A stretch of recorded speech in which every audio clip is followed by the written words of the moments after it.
Hello, everyone, and welcome back to the Erasmus Expeditions. We are here with an ongoing 5th edition Dungeons & Dragons campaign titled Evermore le Masquerade.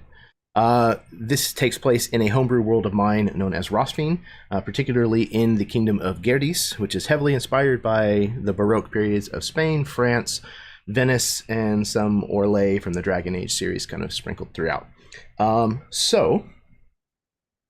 This is going to be session number 43 of this ongoing campaign titled Hide and Seek.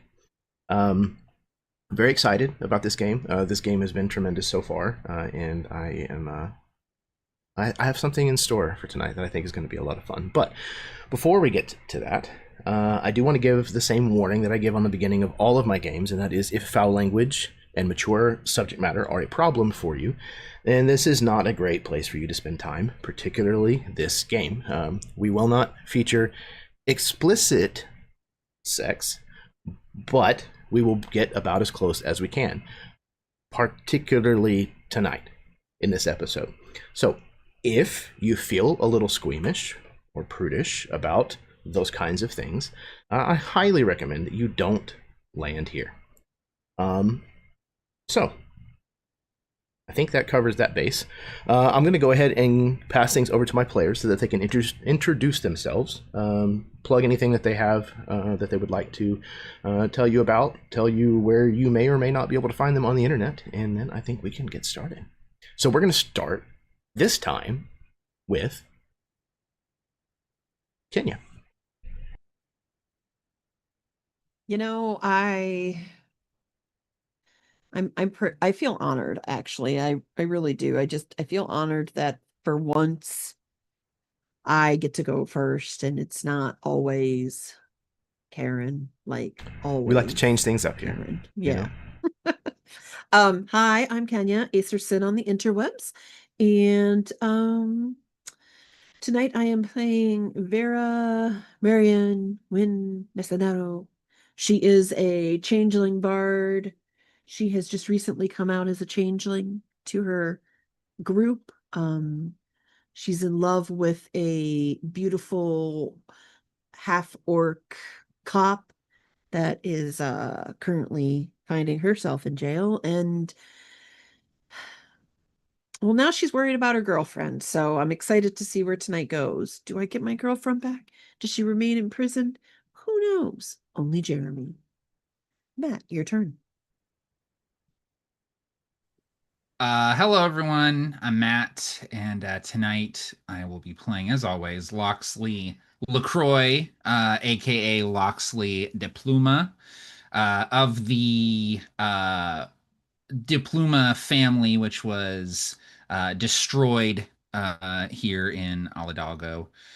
Lox is looking to avenge that loss if he can. Although now that the time draws near for that, he finds that he maybe doesn't have the will for it like he thought he did. So we'll see how that plays out. Yeah, very excited for tonight's session. I'll go ahead and toss it on over to M. Hi, I'm Em. I will be playing Sylvie Levine tonight. I'm very excited to jump back into it. I'm very curious and slightly afraid of what Jeremy has planned for us. But as always, I'm sure it will be a blast, horrifying in the best way possible. And with that, I'll pass it to Austin.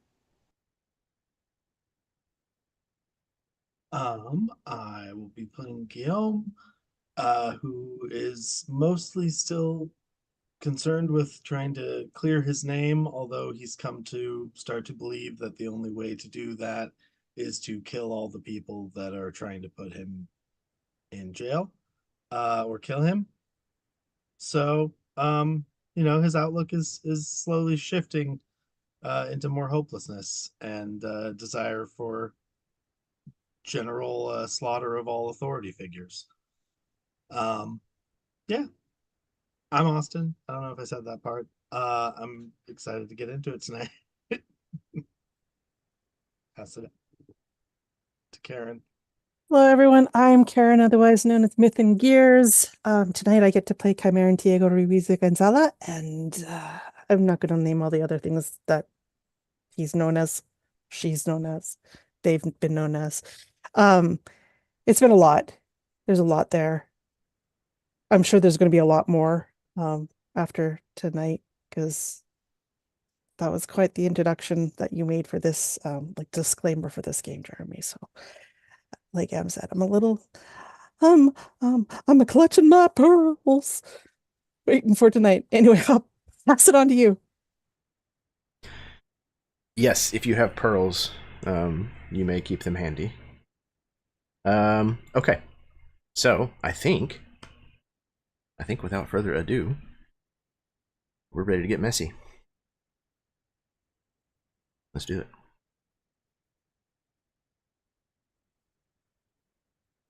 Many believe the moral one should take away from Gerdessi society is the warning about the dangers of excess, of the overindulgence of desire.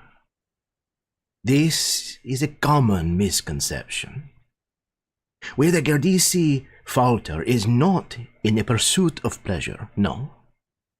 Instead, it is a transgression of mingling pleasure with the aspects of their lives where it does not belong. In the chase for power, the thirst for revenge, the need to uncover the truth, and in the eventual longing for death. For when one takes pleasure in such pursuits, their poison will forever become intertwined with delight. And when the lace of their flavor is missing, desire will never be as sweet again.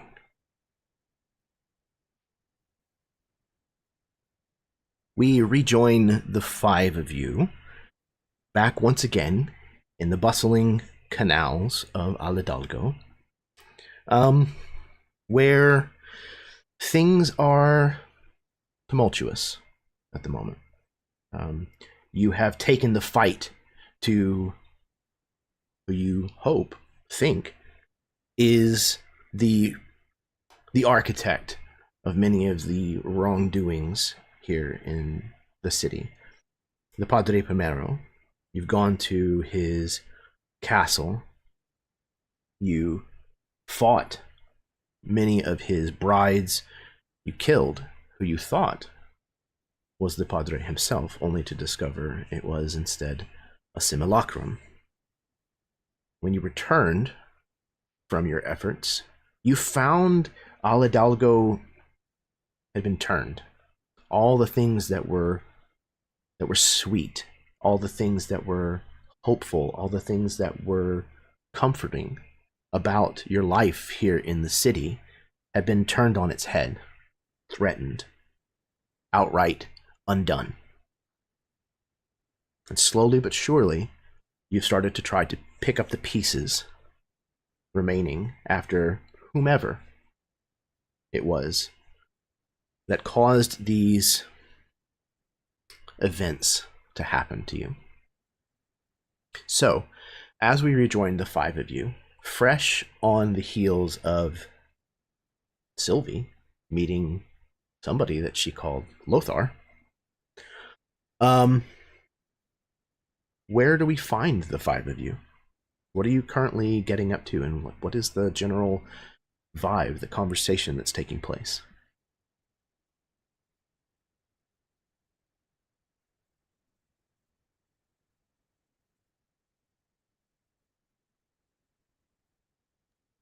So I think we're wanting to head to Vera's, the Castillo, right?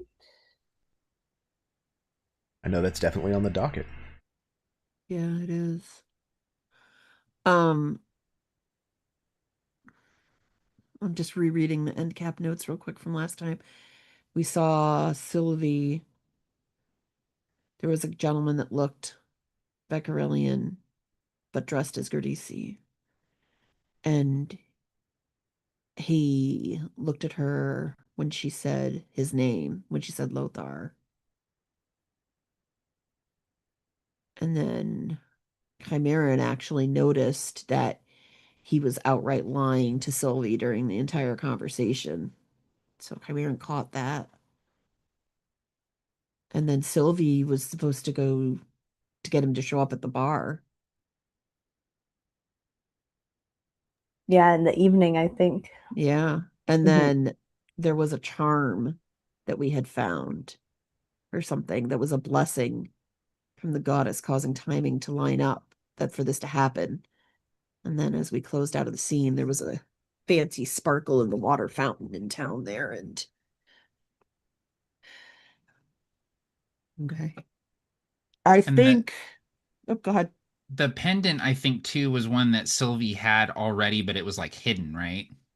Yeah, it was a pendant that her brother had given to her, That's and right. we had found out that it was of the goddess of luck, which has Yeah. a temple in the city, I think. Yeah. That's right. Pagella, the goddess of luck and Yeah, chance. but yeah, okay. Mm-hmm. We'll put it in our chat there. That's right.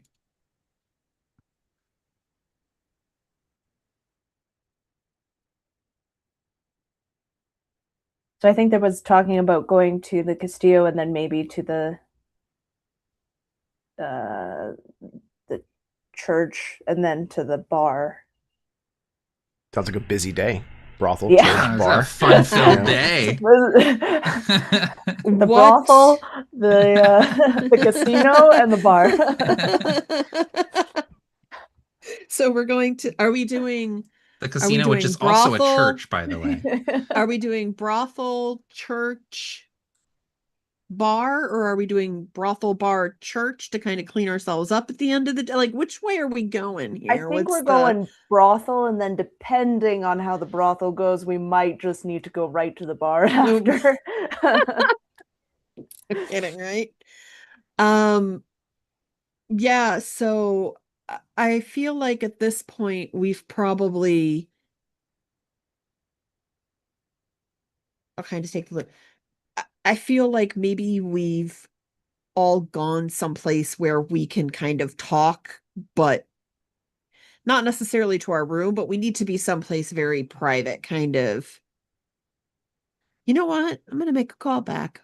We wandered our way along the streets and ended up in our shoe store that we like to go to when we need to do covert things. The good old cobbler shop. The cobbler store, yes. Of We're course. in We've done so there much so we at can that cobbler talk shop. freely. It's our home away from home. It's pretty cozy. Uh-huh. Okay. Yeah, so I think you that's where we're at. okay. So we can all chat.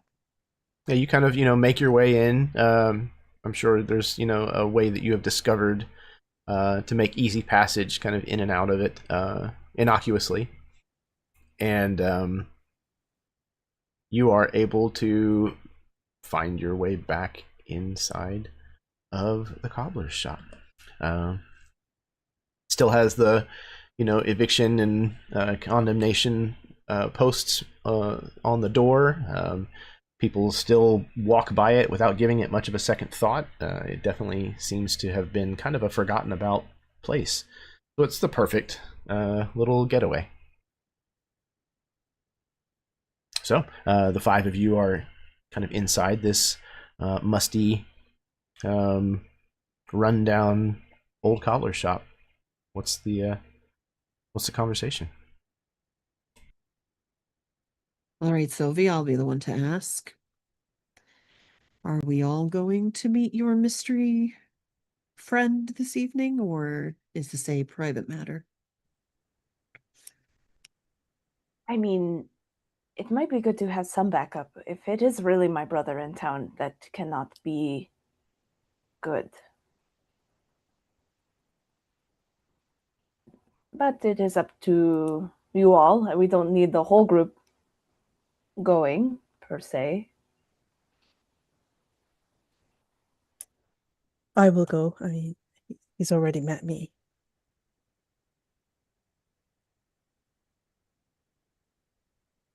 Perhaps maybe we could have someone who he did not see, someone who maybe he doesn't know is there. Backup. I was gonna say I'm happy to come along and stick nearby, keep an eye out for trouble, and be on hand if needed. Thank you. Right. Perhaps perhaps while you guys are meeting with him, Guillaume and I can head to the saint and see if the saint knows anything about where Ellie is.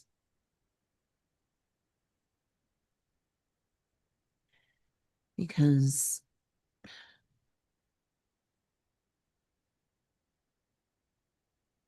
we did establish, though, correct me if I'm wrong, Jeremy, we established that like something like this, like an execution, would be a big deal, right? Like they would make like a big hullabaloo about it. We'd hear about when it's going to happen and stuff. Yes, yeah. It would be a very Okay. public event, for sure.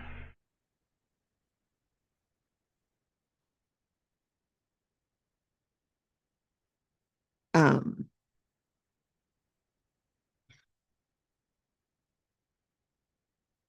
I believe Jarek said that she's not in the temple cells.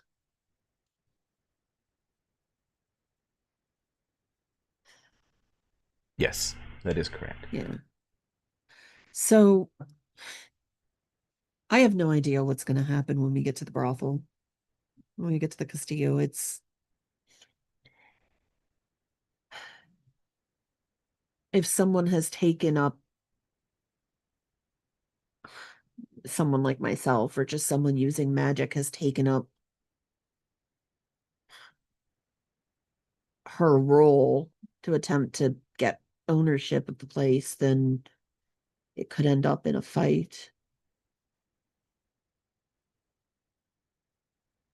I don't know if it's tied to the Padre somehow. I don't know if my guess would be at the most, maybe he's used some of his resources to access someone that has those capabilities, knowing that he could chase me to ground by doing it, taking away from taking my sanctuary, my safety away.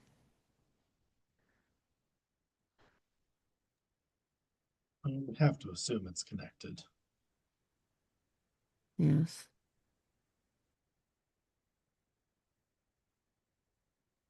I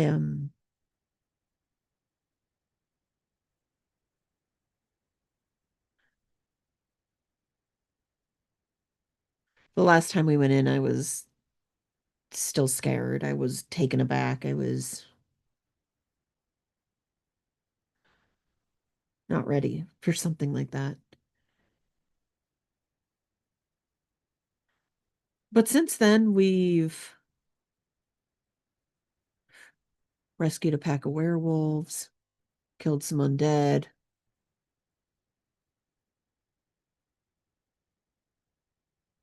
sent 3 brides of a vampire lord back to their, I don't know, their havens, their sleeping arrangements. I don't know exactly what they do. We've freed a small child from being kidnapped and killed one of our associates' husbands who was a complete piece of shit. So I mean, yeah, we're doing great. I'm okay with this now. We can do this. I believe in us. We've got this. It'd actually be kind of a nice change of pace if we got there and it was just a straight up fight. I think you're right. It really would.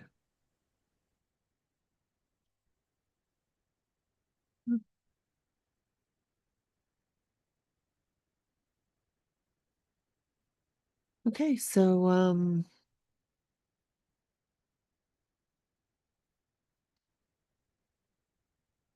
what's the plan?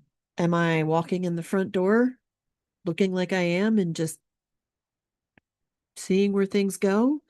Are you guys coming in as a group with me? Are we faking it again?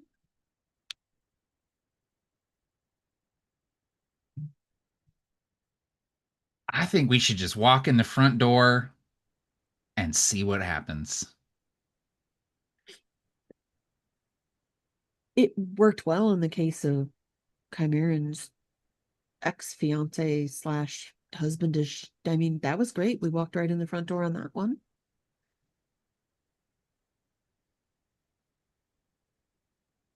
Yeah, I'm weirdly all for it, guys. I have no arguments against this. I'd like to maybe stand in the back when we walk in, like I'll walk in last. But other than that, I'm really on board with this plan. Could always go into rat form and we keep you stowed like a deadly weapon. I'm gonna be honest. I spent so much time in university learning spells and how to learn spells, and I've been learning so many new spells as we've been on this journey that it feels like there's some just extra magic coursing through my fingertips at all moments, and I'm starting to get jittery because when you know these things and have this power that courses through you, it starts to build up if you don't occasionally let it out. I may not just be talking about magic anymore. I'm I not was sure. gonna say, I think you might be talking about something else, Guillaume, and that's okay. But magic too. Let's do that. All right. Okay, front door loaded with magic. All right. All right. Suppose we don't have to get dressed up. You gather your things. Oh, if you guys could. So when we walk in on the right-hand side, up on one of the, if you look over, you walk in, once we get into the main area where the bar is, if you look up to the right, there is a very large kind of scenic painting. It was very expensive. So if you could just not like throw a body or anything or light it on fire, I'd really appreciate that. I mean, you do what you have to do, so we can get my home back, but just wanted to just keep in mind. I think everyone is just sort of like looking at Guillaume as she's saying this. I make no promises, but I will be as careful as I can.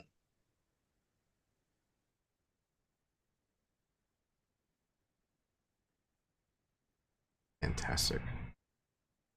Okay.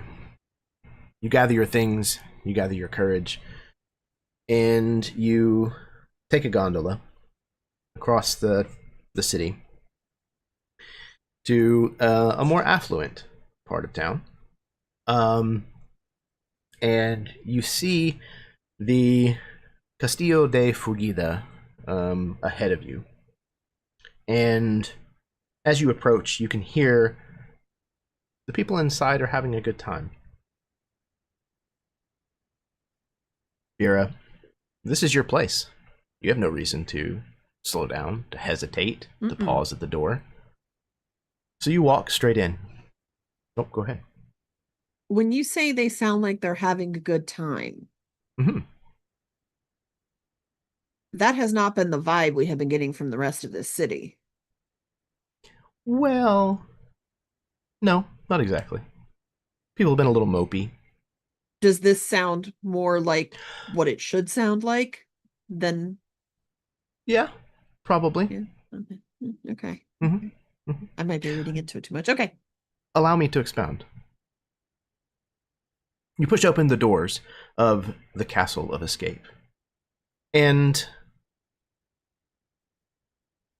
we see the doors open upon a collection of familiar spaces, draped in scarlet velvets and dark woods in warm tones. Burnished surfaces reflect the flickering of 1,000 candles, while others drink the light hungrily. While you all have visited the Castillo on a number of occasions before, the sights you are privy to now are a rare treat indeed. Knotted tangles of naked flesh adorn every piece of furniture, and floor-flung cushion your eyes can see. A thick haze of bluish smoke hovers beneath the high ceilings, adding a bitingly sweet note to the amalgamation of perfume, sweat, olivita, and lovemaking. The sounds of pleasure drift effortlessly to your ears, coaxing your eyes to dart excitedly about the room. Whether you are enticed, disgusted, or perhaps a bit of both, you have suddenly found yourselves a voyeur to an unexpectedly interesting soiree.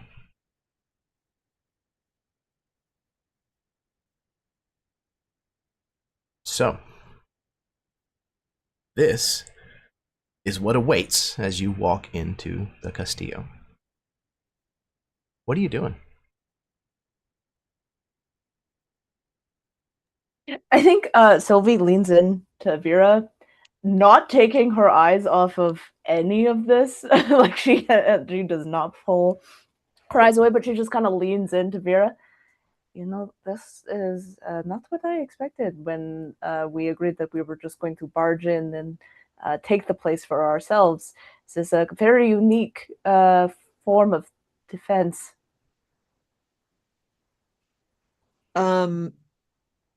Vera has this kind of almost an aura about her of this.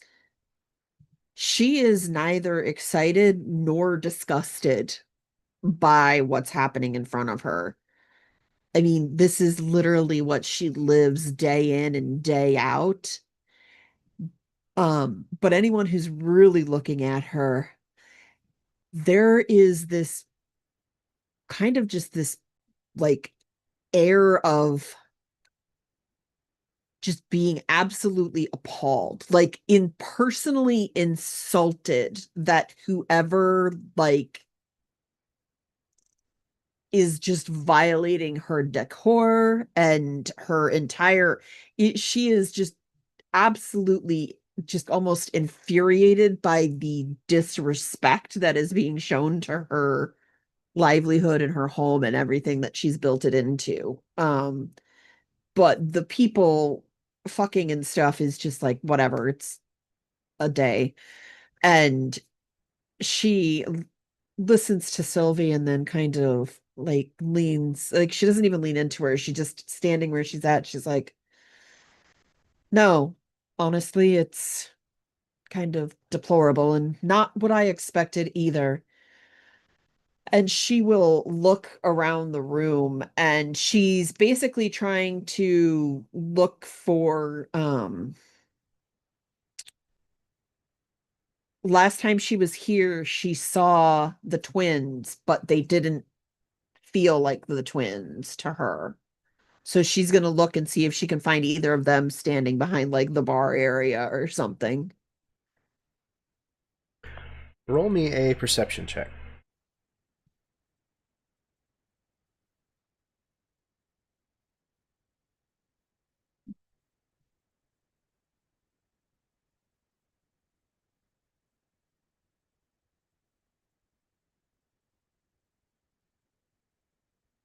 Is it not?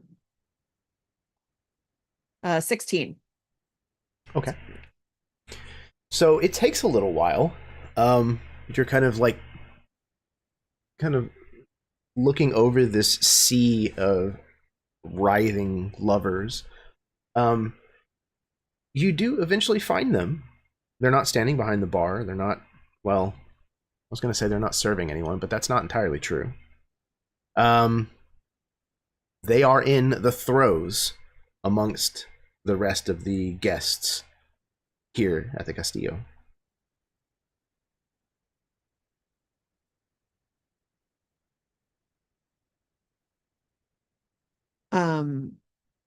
Is there anybody that's not involved in the flesh pile that's happening? As a matter of fact, there is one. Now coming down the grand staircase that kind of like lines the edge of the room, wearing a like sheer, like long floor length coat and a corset that doesn't leave much to the imagination is arguably someone who maybe is a little past their prime to be wearing such a getup. But you see the Madame Leonilda Bertani coming down the stairs, well, as if she owns the place. And as she kind of sweeps down the stairs, she spots you, and you see a predatory glance kind of cross her face. And then that quickly dissolves into a smile. And she begins making her way in your direction. Hello, Vera. Vera will kick the pair of panties that has kind of been flung sideways and landed on her shoe, and she'll kind of like scooch them off of her foot. And you are?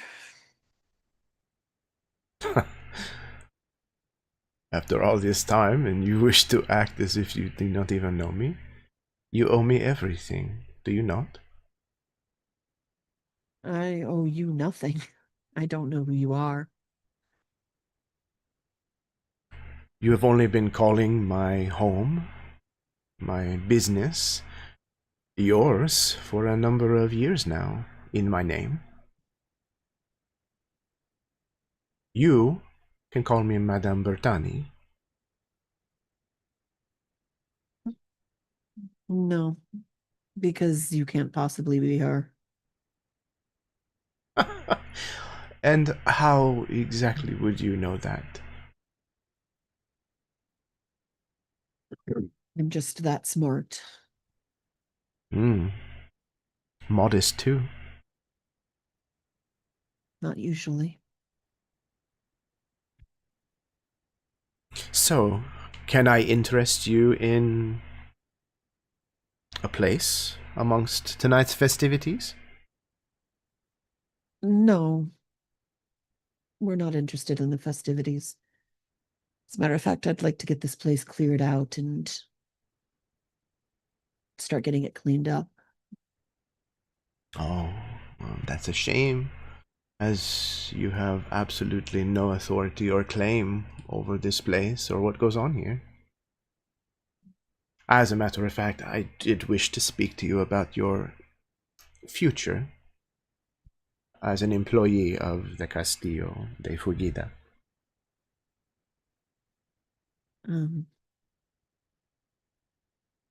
I'm sure you'd like to have me working here, but I've got many more opportunities in front of me, and working for you is not of an interest. Oh, no. My darling, Running my business again is. You misunderstand me. I was not offering you a position here at the Castillo. I was terminating you. You can't. You are no longer welcome on these grounds. So, I would prefer if you would take your rabble and leave before it has to get nasty. No, I don't appreciate you insulting my very good friends here. They are ruffians at least, but to call them rabble is just uncouth. Unless they care to pay to join the fun. And she kind of like looks past Vera at the rest of you, looking each one of you up and down.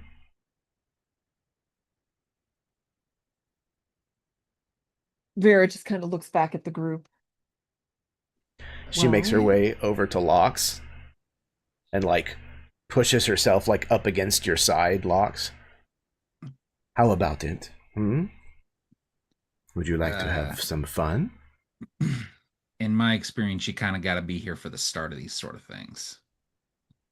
Who's to say where it begins and where it ends? She kind of gestures to the sea of bodies.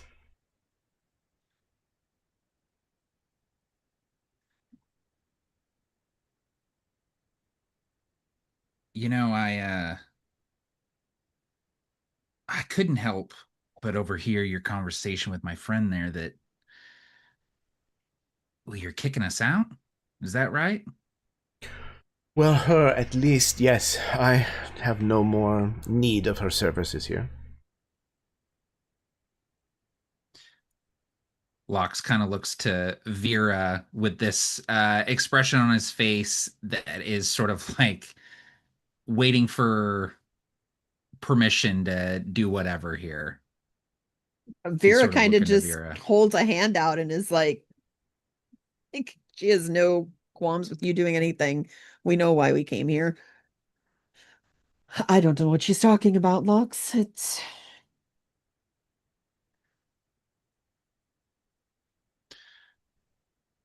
Well, we have silver to spend. This is a place of business, and I don't think we're going anywhere.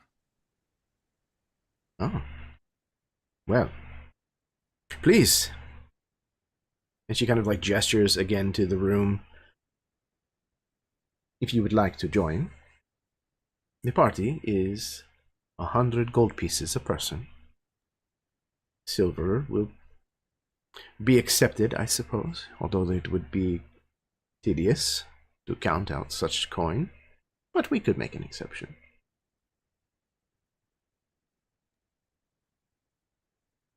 Well, thanks for the offer, but I have a big orgy scheduled later, and I don't want to, overindulge now and be tapped out for then. So thank you.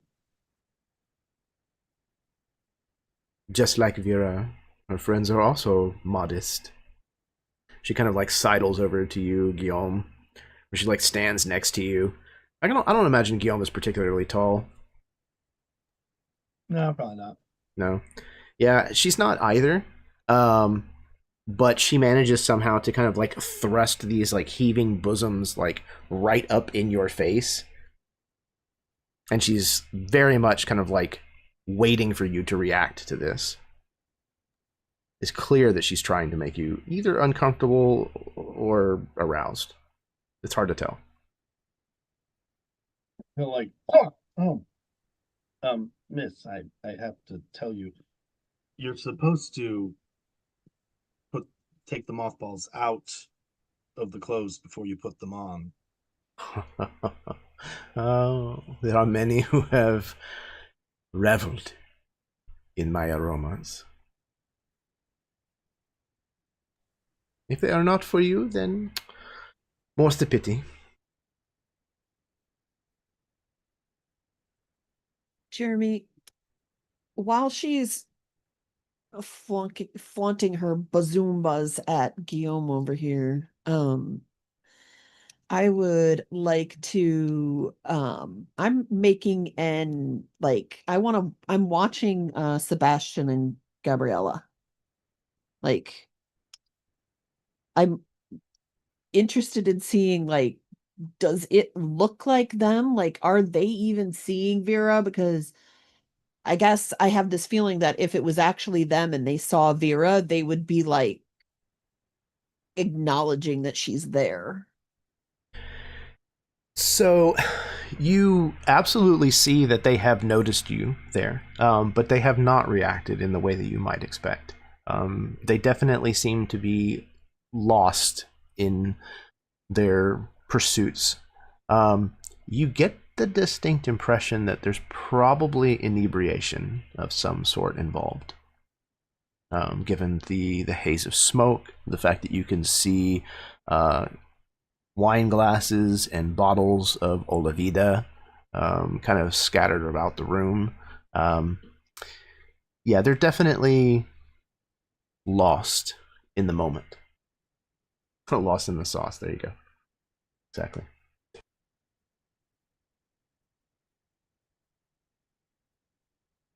Whenever she realizes that Guillaume will not be biting. She then turns to Chimeran and moves over beside you, Chimeran. And you can feel her place her hand kind of along your back. And just as she's like talking and kind of making her way around you, her hand just drifts lower and lower and lower and lower until it's probably in a place that would be most unwelcomed. And she gives like a curt, like, pinch of your bottom. I think I have seen you in here before, no? As she is as fondling his backside there and about to give the pinch, I think he will also reach out and grab her back, pull her close, and grab her long trail of hair that she's got dangling down her back. Oh my. And pull it back roughly. Oh, Ooh. madame, you should not start what you cannot stop. Who says I am only getting started? I am. As your friend said, you were not here for the beginning, but you are here now, and playing catch-up, I see. You do not have what I would enjoy. And he'll roughly push her away. Such arrogance, such naivety.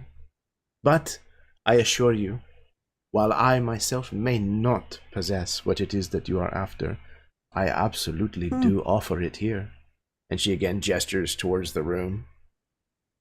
Jeremy, could I while Chimeran has her, like while he had her kind of in his arms and kind of distracting, I would like to have, with that hand that was down on her back, try to sleight of hand her pocket. Okay. I want to try to, Do grab roguey something. stuff? Yeah. Well, you grab something, all right. Something more substantial than her. Gotta love rogue shit. All right. So yeah, roll me a sleight of hand check. Oh, that is a 23. Okay. Yeah, you managed to slip the purse strings kind of right off of her like sash belt, and remove it without her even seeming to notice. It's got quite a bit of heft to it. It's a decently like full purse. I'm assuming you're not going to count it at the moment. Oh, not at all. No, I'm taking it. I'm actually less interested in the money and hopefully that there's something else inside, but this is good. This will be good anyway. So yeah, we'll definitely take that. And while she's busy deriding him for being arrogant, he will turn his back, well, his side to her. It seems as though everyone else has their tastes in other desserts, but she then finally rounds towards Sylvie. You, perhaps. And she starts to like slowly make her way towards you. I see you went through all of the men first before you finally come to the woman. I see. We all have our preferences, but just, not our limitations. Little flexible, I see. Of course, one must be in this line of work.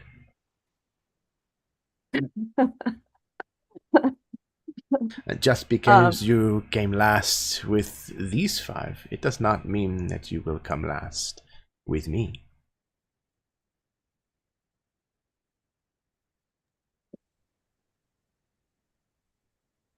I think Sylvie, similar to Chimeran, is going to take this moment to get a closer look at at her, and with her like arcana is going to see if she can see anything up close to her, and she kind of smiles at her like very smooth talking, kind of getting in closer a little bit, but is using that opportunity just to see what she can see. Okay, absolutely. Can I make a roll, maybe? Yes, absolutely. Arcana? Please. Yeah, I'm Okay. making an Arcana roll. Okay. All right, that's a 25. Fantastic. Okay. So you get in close. And the more that you lean into this, the more she reciprocates. So you're able to get a good look.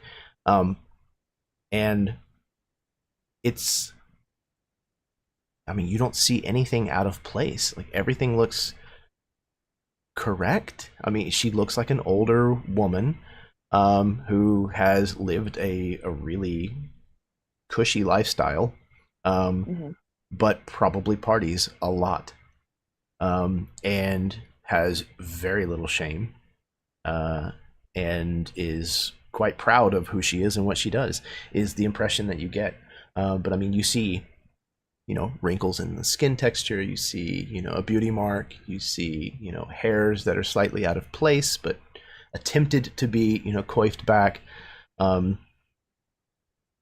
Yeah, it's striking how you don't see any trace of magic.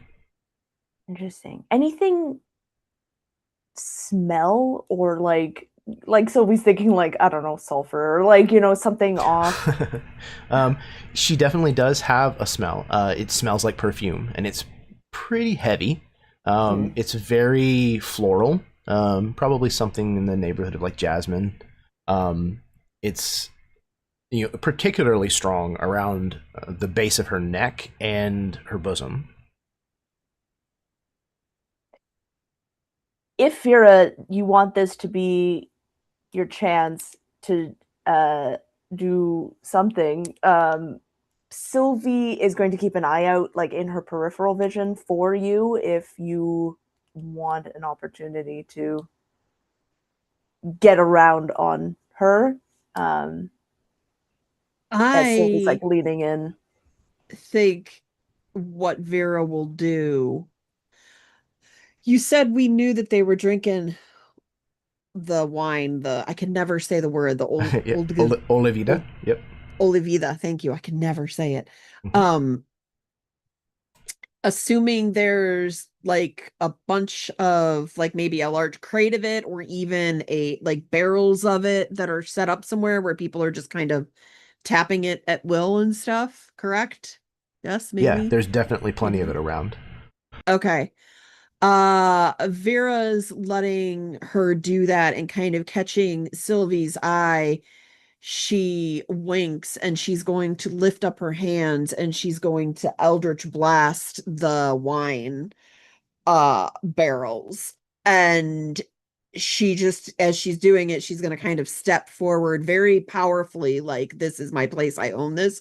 And she's going to say, all right, everyone, party's over, go home. And she's just going to blow up the wine and kind of kick shit off because she's just done with this situation. Fantastic. You let this Eldritch Blast rip through the otherwise intoxicating room. It collides with this crate full of bottles. Glass shatters. Olivida goes flying everywhere. And immediately the madam puts a hand out like across Sylvie's like stomach and flings her to the side and rushes towards this tangled mass of people, and like dives underneath them. And in a moment, you see like the sheer robe, the corset, like floating to the ground, but you don't see her. So we are now going to shift to our minigame. So, This is a little bit of a parlor game, if you will. There are a number of individuals that could potentially be the person you're looking for. You're going to have to try to find her. So, each one of you is going to be able to make a skill check of your choice. You'll have to be careful because once you use a skill, you won't be able to use it again until the minigame is over. So, you are going to have 4 chances to uncover the individual that you may or may not be looking for before something else happens. So, what I would like is for one of you, it doesn't matter who, to tell me how it is that you're going to try to find this madam. I have a instant idea if everyone's cool with me jumping in. Yeah, absolutely. Okay. As soon as Vera said all right, everyone, party's over, and then Eldritch blasts the barrel, something clicked in Locks, and he was just like, oh, I've done this lots of times. And he immediately just slips into highwayman mode, and he summons his sword to his hand and says, all right, everybody up. There's a lot of important bits out and about, so I'd hate for anyone to lose something. And he will use Intimidate to try to get people to sort of separate and stand up so that we can sort of see who is actually here. Excellent. Okay, please go ahead and roll your Intimidation. This is going to be an opposed rolls, so there will not be set DCs. Okay. That is a 10. A 10. Okay. So you get a hint. All right. Guest number 4. So these are numbered starting in the top left, across the top 1, 2, 3, and 4, 5, 6, and then 7, 8, 9.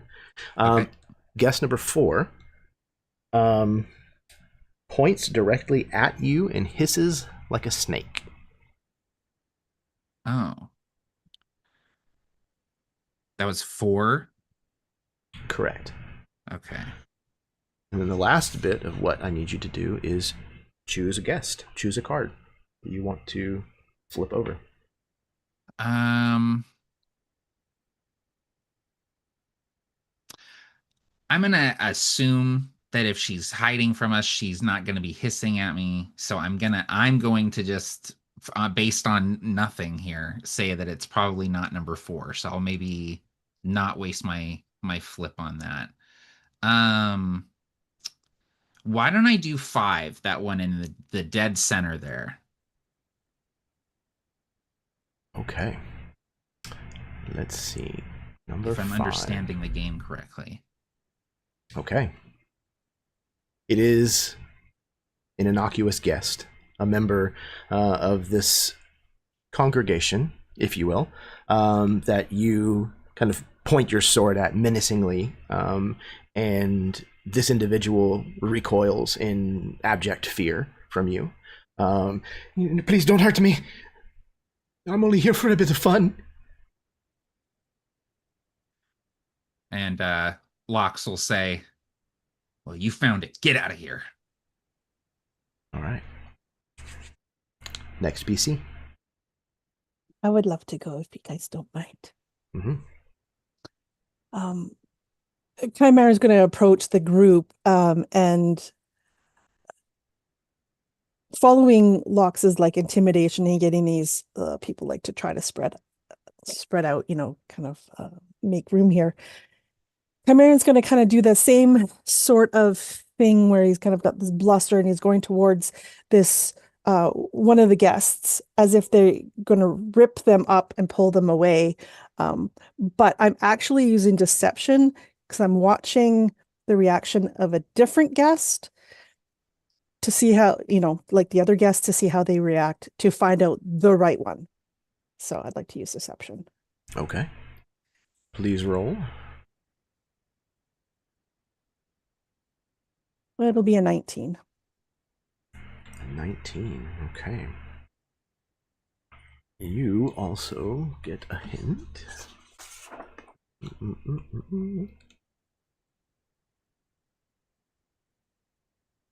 Guest number 6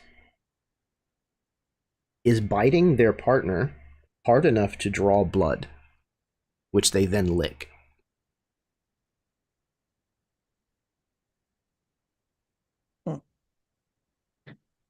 Okay.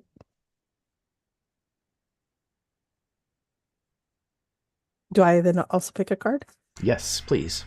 I am going to pick number 3. Number 3. You find a regular guest.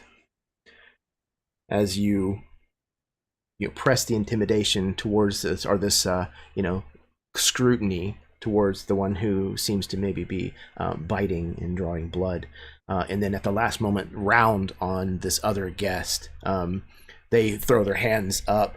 They're manacled together, but they throw them up nonetheless. I'm sorry.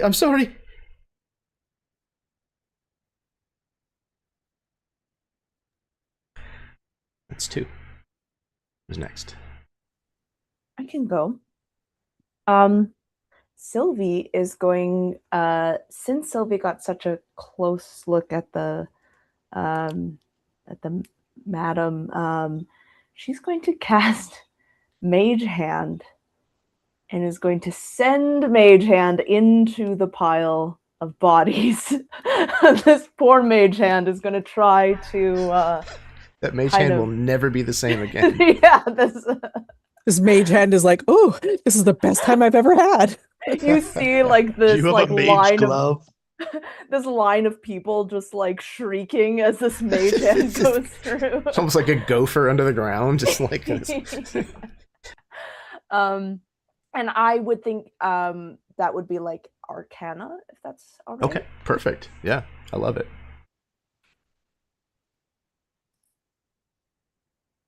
Ooh, 17. Okay, a 17. That is... okay. You see guest... okay. Guest number 2, apparently, as you do this, stands up with like this gleeful expression on their face, makes their way over towards you, and begins to playfully and slowly undo one of your garments.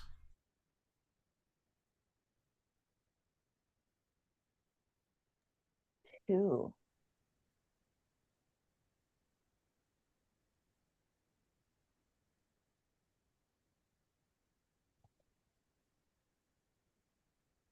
I feel like we haven't pulled a number that we've gotten. So I'm going to try it. I'm going to say number 2. Number 2. You unmasked the madam. As you get close to this individual who comes out and starts to like slowly pull this garment from you, you catch the smell of lavender. How do you react to that? Yeah, I think that this is the one that, like, because I think this is great because this Sylvie had smelled the madam just moments ago, and smells that maybe like perfumey scent on her and I think is going to play along with it, kind of trails her fingers up this person's arm, but then grips her forearm very, very tightly, and you can see the crackle of the blue pendant on Sylvie's sleeve crackles with that lightning energy. I found you. She kind of recoils a little. This form, more masculine presenting, says, "But the game is only getting started." The lights go out. We hear footsteps retreating away from this main atrium, where the first stage, if you will, of this orgy was unfolding.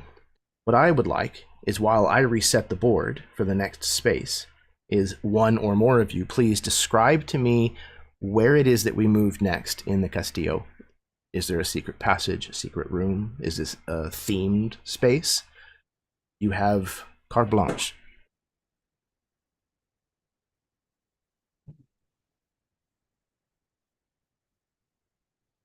I mean, I can definitely take this first one. I feel like the next place that we move in the Castillo will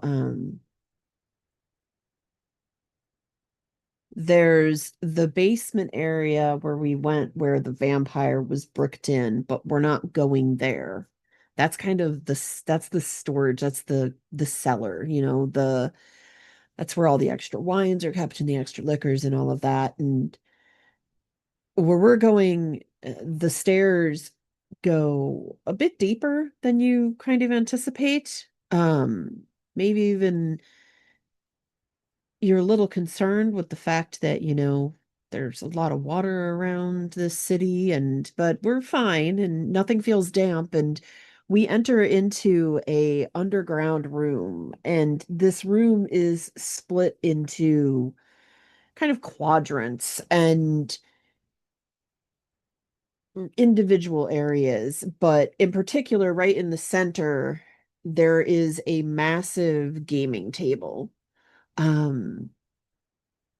It's basically has the Algadago version of like roulette kind of set up on it. And all around this area down here are these kind of really dark colored um like sitting areas and couches. And as you kind of wander, your eye circles the room. One area, you know, has some more engaging paraphernalia set up for certain activities, and then you go over to another area and there's perhaps things that are, you know, more along the, you know, there's like some chains that are kind of bolted to the ceiling and stuff, and you get the idea that this room is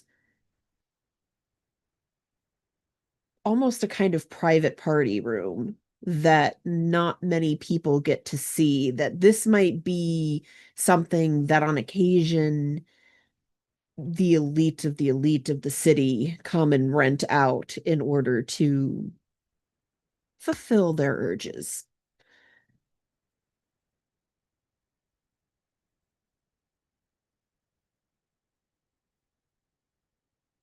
Fantastic.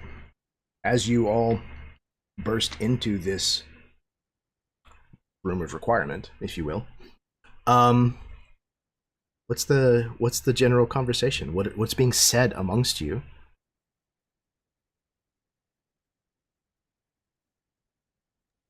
Did she take off? Is she with us still? Does Sylvie still have a hold of her? So I'm yeah, the confused room on went dark.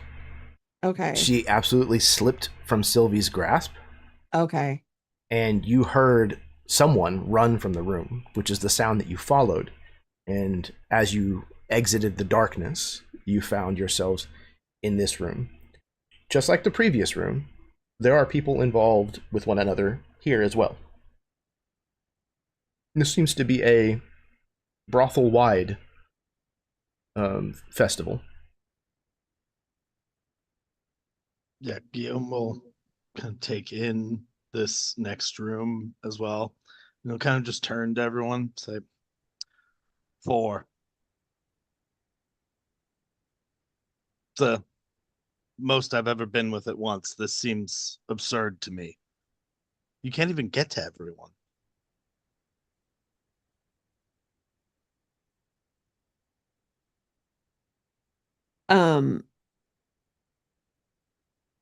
Vera just kind of chuckles at his comment and looks over to the side, and she sees just the horrendous mess that's being made on one of her couches, and she's just like, "Ugh, someone's going to have to clean that later."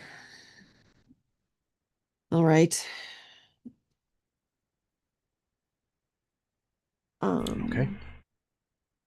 The table is So are we reset. doing the same thing here? Correct. Okay. Yep. So it's the same thing. Okay. Rinse and This repeat. is so fun. I hope so.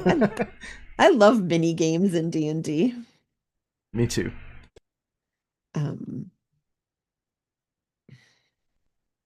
All right, let's see. Everybody, hey, sorry to bother you all. I know you're all mid whatever you're doing. Just need a quick look at your faces.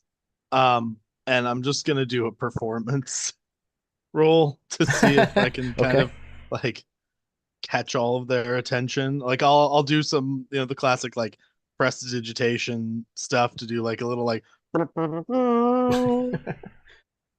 Fantastic. Trumpet fanfare that's a during your orgy. We could ask for 21. more. Also, does my 21. mic sound better now? Yes, it tried a does. different switching. Yeah, it sounds much, much better. Okay. 21. Man. Okay. You see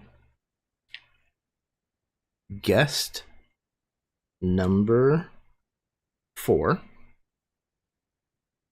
look in your direction and whisper something into their lover's ear. Both smile and nod. Do you recognize? I think that one knows you. Sylvie says to Guillaume.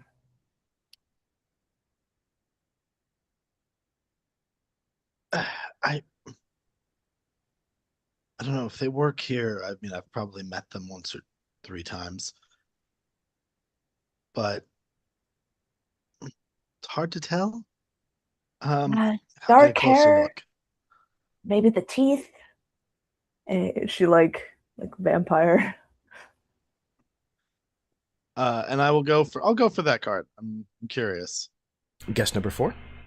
Yeah. All right. You have found a thrall. This individual, you see, as they look towards you again, you see blood trailing down the corner of their mouth. So, while this is not a normal guest, it is not your target. So this does count as a failure. Furthermore, overturning a thrall means that the next check that someone makes is at disadvantage.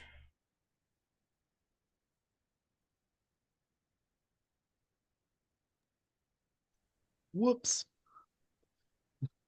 I'm kind of back up like, this part is weirder than I thought. Don't you want to play with us? They say, kind of like crawling like on all fours across the floor towards you. Oh, no. Thank you. No. I'm not my flavor. Thank you. Just kind of back up. Actually, Guillaume, I think that was your flavor at one point. Maybe Lavinia, perhaps? Oh, now I understand what you were saying. Yeah, okay. Well, okay, but in my defense, she wasn't like quite like that when we were. It's I mean, she had a certain vampire quality about her, but I don't think she was truly infected yet. I mean, maybe, perhaps, you never know.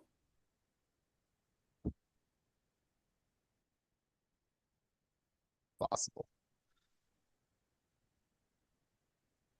All right. Who's next? This roll will unfortunately be at disadvantage.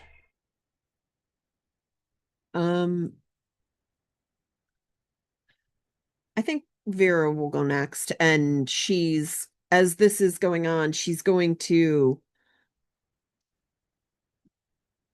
I have a decent insight roll, so I'm going to use insight. And what she's looking for is she's looking to read the people. She's looking for the person who, like, based on their body language and like maybe their eye contact and stuff, she's trying to find the one that might be kind of going through the motions, essentially, like someone who's acting out the orgy but at the same time is still keeping an eye on us too intently, Okay, absolutely. And you said it'll be a disadvantage.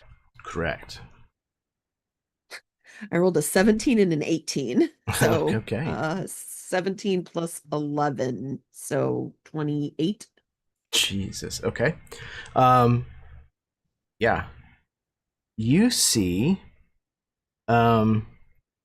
guest number 8 who was involved with what was going on more on the furniture and the floor, but as you kind of like make your presence known, they have definitely kind of taken an interest in you and started watching, and they start to approach and look as if they're going to try to kiss you on the neck.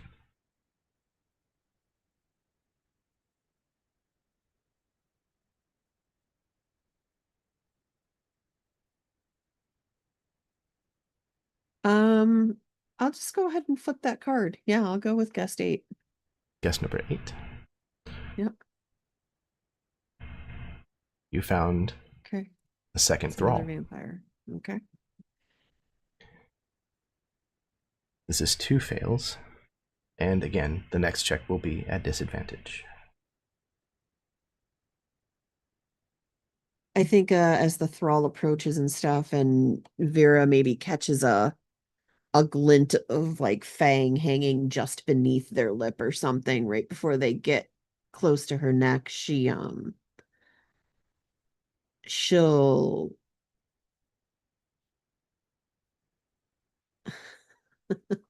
just to fuck with them. She'll reach out and kind of put her hand on their shoulder and move in herself, and she'll smile at them, but using her changeling abilities, she'll make her teeth look like fangs themselves, and then she'll just kind of This push them away. Whenever you bear these fangs at this thrall says yes and like turns their neck towards you, like offering it. Vera will lean in and she'll kind of do that, like where she gets just like a millimeter away from the neck, and she'll just kind of hover there for a second, and then she'll whisper, "You're not worth my time." And she'll stand up and go back to her friends and turn her back on them. Okay. Who's next? I can go. Okay. When you say we can't use the same skill as anyone has used, or just we have No, used? as you used previously. Okay. Well, then I would like to use. I've been watching what's been going down, seeing Guillaume and Vera, and he's creatures, and I've been kind of using that to watch the rest of the crowd to see if I can pick out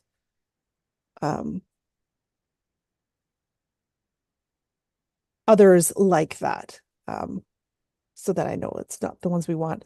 So I'd like to use perception as I'm looking at this Okay. pile. Go ahead and roll. It will be at disadvantage again because of the turned over thrall.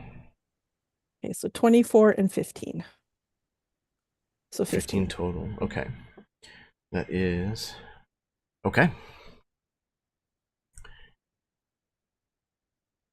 You see guest number 2 begins to playfully and slowly undo one of your garments. This person comes up to you and starts to like pull on the strings that fasten your, I don't know if you wear like a cloak over one shoulder or something.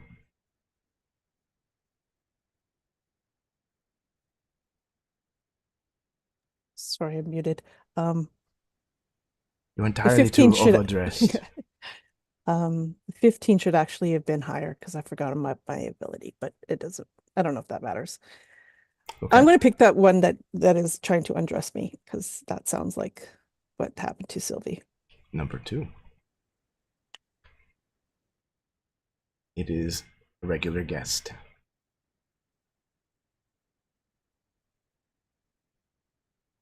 This is 3 fails. Yeah. The next check will not be at disadvantage. Would like to go?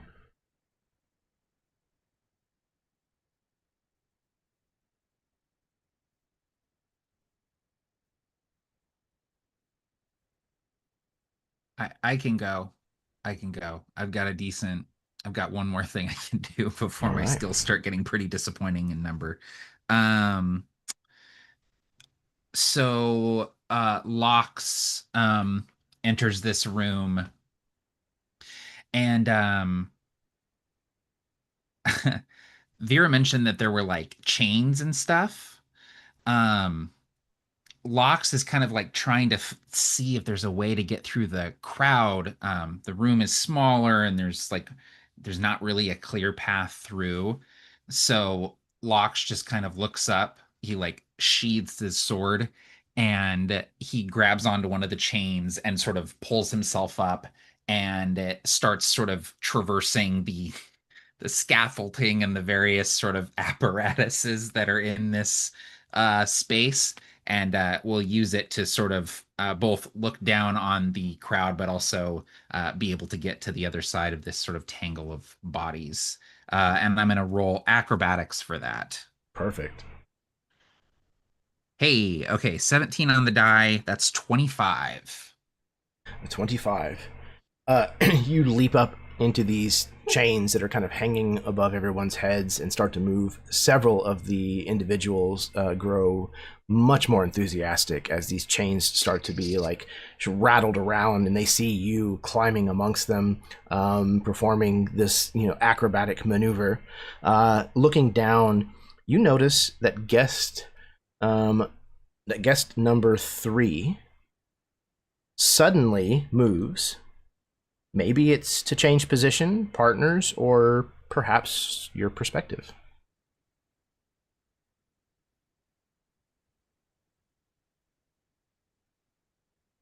I want to which guess was that? Number 3. Number 3. I'll go ahead and flip that one. Okay. Guest number. It is a regular guest. Perhaps it was just to switch partners after all. As we see just a regular person, as you glower at them, looks up and winks at you, and says, "Would you mind passing me one of those?" One of... Oh, I'm not involved. Shame. Okay. That's 4 guesses. The lights go out.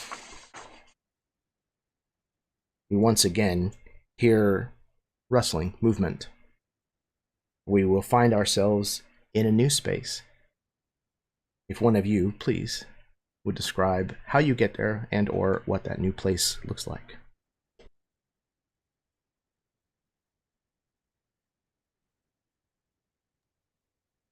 I think we traverse there through uh those sort of walls behind the walls that we had used earlier when we were spying in this place. In this room in particular, it being sort of a private party room, there are a lot of little peepholes and a couple entrances. And Vera had kind of filled us in on some of the more easily found ones. And one of them seemed to have been opened on one of the far walls. And the space that it led to, if there were chains in the party room, they were like a children's play set compared to the room that we end up in. It's sort of like a I think in the Castillo it's referred to as the toy closet, but it's a very large like room, like it's almost like a ballroom like, and it's filled with swings and chains and all sorts of accoutrement along the walls, things that are in, and obviously now in more various stages of use, but all along the walls, I think it's like there. It's also incredibly mirrored in this room. There are like it's like clear glass shelves mounted somehow on mirrors everywhere around, all filled with vast assortments, and numbers of, and there's like almost like racks of hanging like leathers and gear and things like that, like all sorts of BDSM accoutrement. You take all of this in, somewhat shocked, maybe some of you, and it takes a moment for you to realize Sylvie is missing.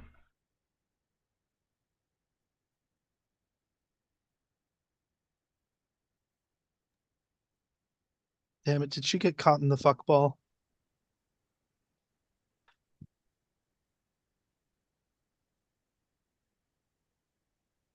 I don't think she did. I mean,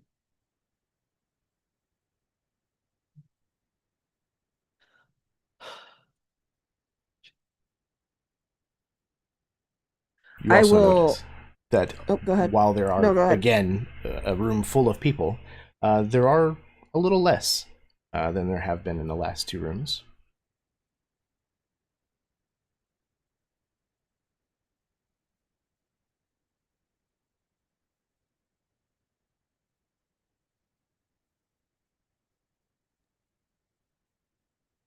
I am going to reach inside my bag that I carry on me. And I am going to, just because I just have a feeling, I am going to pull out my lantern of revealing and light it up. Invisible creatures and objects are visible as long as they're in the lantern's bright light. And I'm just going to cast it over the room. I want to see if there's anybody invisible in this room with us.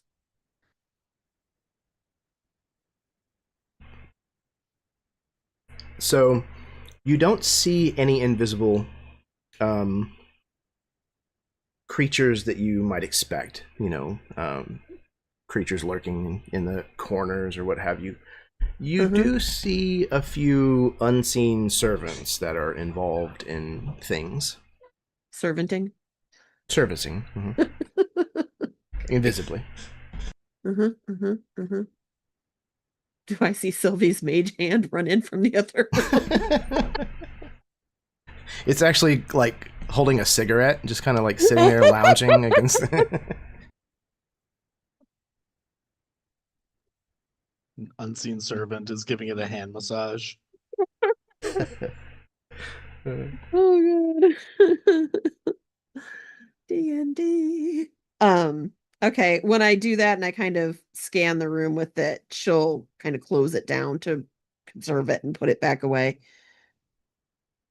But if you would like, please tie that to a roll. You can make an Arcana roll if you'd like, or Yeah, I'll do a perception roll.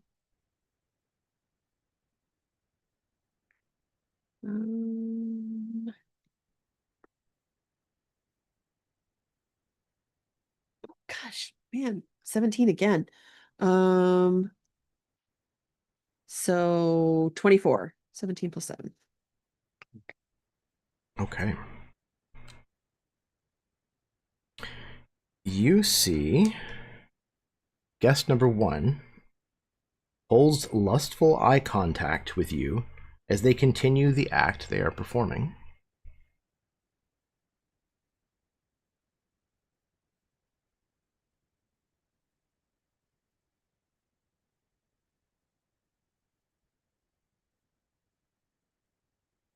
And what guest was that? Guest number Number 1.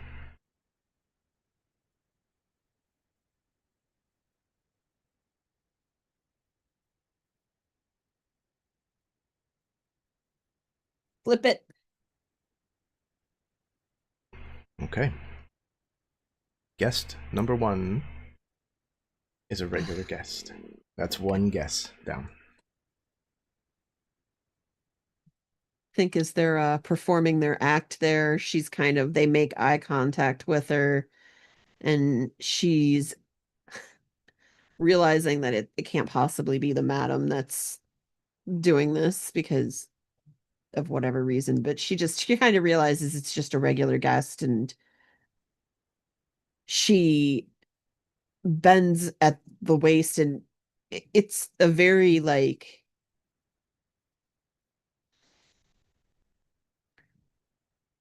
a very kind of proper and I want to say like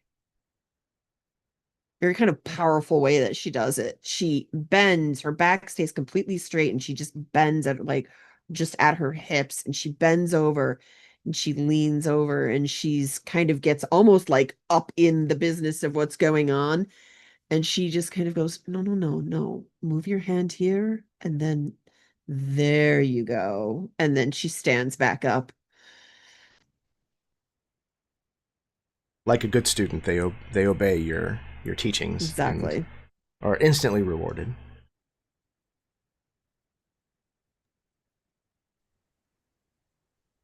I keep trying to figure out, like, okay, what can I ask about, like, the history of orgies that's going to give me something? Because that's maybe my best step. But instead, Guillaume is going to do a minor illusion, and it is going to be a really gnarly looking rat. And he's going to keep his focus on it and shift it through the crowd and try to watch people's reactions. See if there's anyone that like doesn't react authentically. Like, really, I'm trying to gauge, like, because she knows we're following her and looking for her. Either she's going to over exaggerate or she's going to underplay it or something. Perfect. So just gonna try. I'm gonna try with Arcana. Arcana? All right. Oh, 11. An 11. Interesting. Yeah, that's a 2 on the die. Okay. You summon this gnarly, nasty rat and you send it out across the floor. And as you do so, you kind of lose concentration on it after it gets about 10 or 15 feet into the room, because there is the most beautiful specimen of person lounged out, staring at you, and they just extend their hand and kind of just curl their fingers towards you, beckoning for you to join them on the cushion-covered floor. That is guest number 4.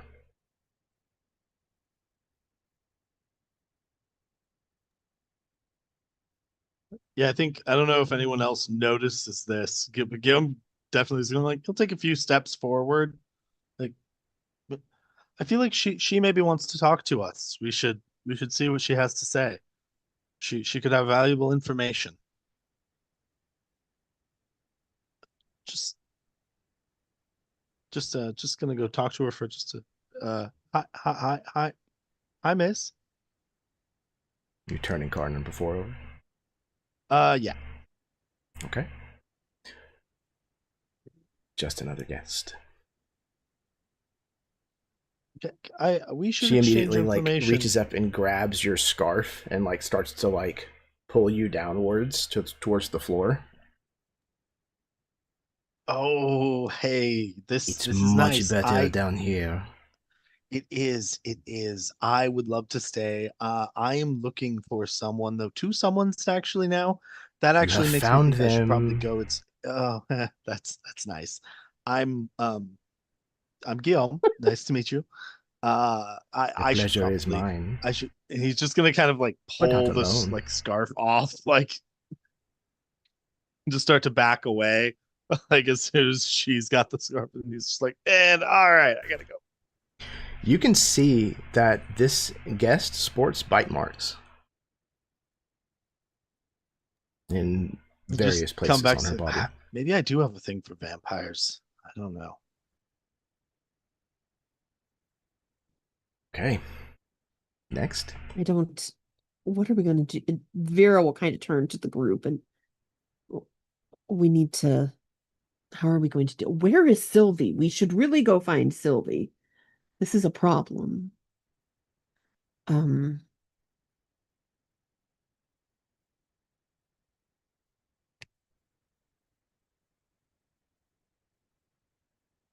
Hold on. I know what I can do.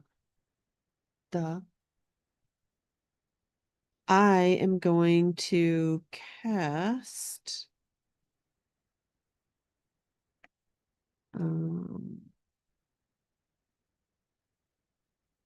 locate creature on Sylvie.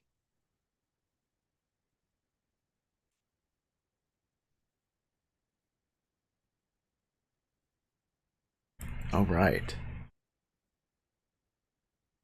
Let's see what locate creature does. I've got it right here. I can post it in the copy, paste. There you go.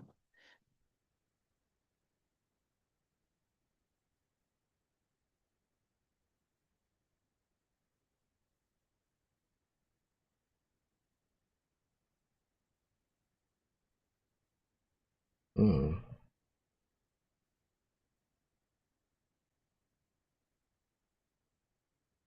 Okay.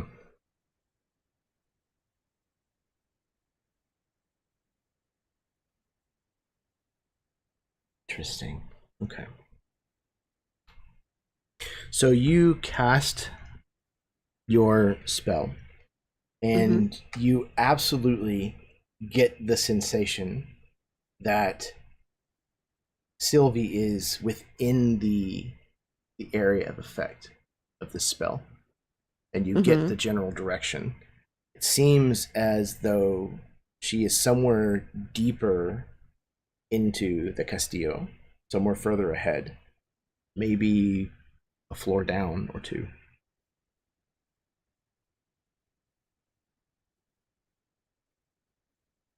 How did she get down?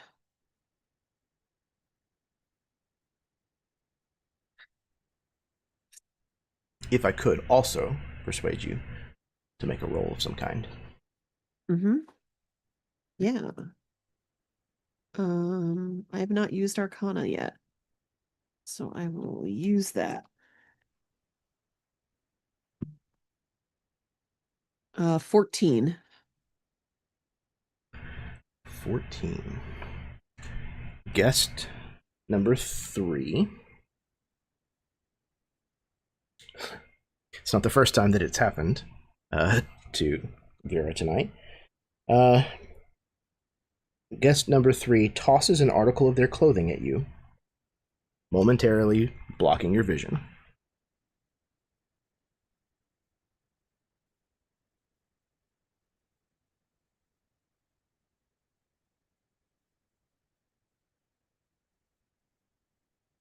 That just okay.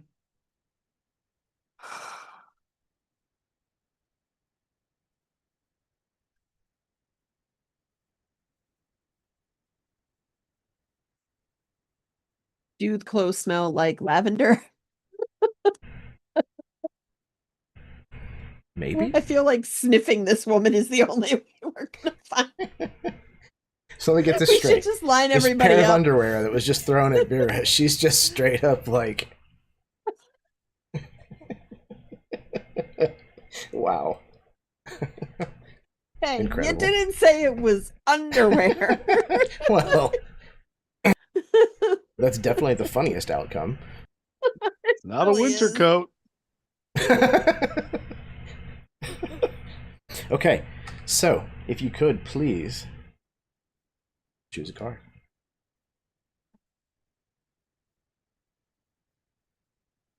I'm gonna go with 9. Number 9. Damn it. It's a regular guest. That's 3 of 4.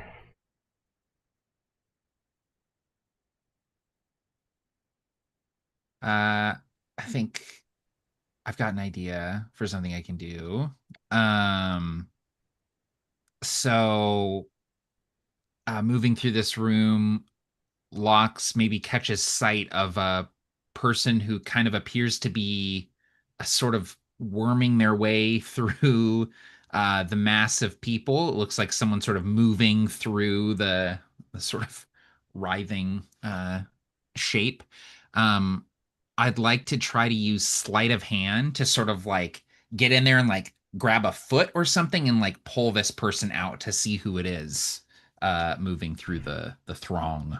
All right. I love it. Okay, sleight of hand. All right, 15 on the die, so that is 23. Okay. 23.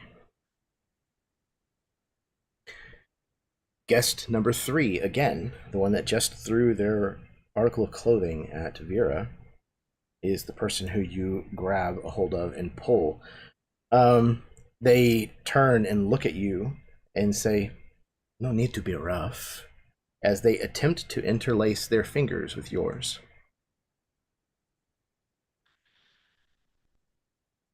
Let's flip it. Number 3. Guess number 3. You found the doppelganger. Okay, so when she sort of intertwines her fingers with mine, I sort of reciprocate and intertwine my fingers, but then I sort of just snatch her up out of the group, and yeah, lavender. It is already giving me away. Maybe we shall have to remedy that. The lights go out. We hear movement as this person yanks themselves free of your grip, Locks. You can almost feel the shape of their hand, the structure of their skeleton beneath their hand change in your grip until it becomes almost more like an octopus's tentacle and slips free, and we hear an escape. So, if you would please describe how we head into the next scene while I reset.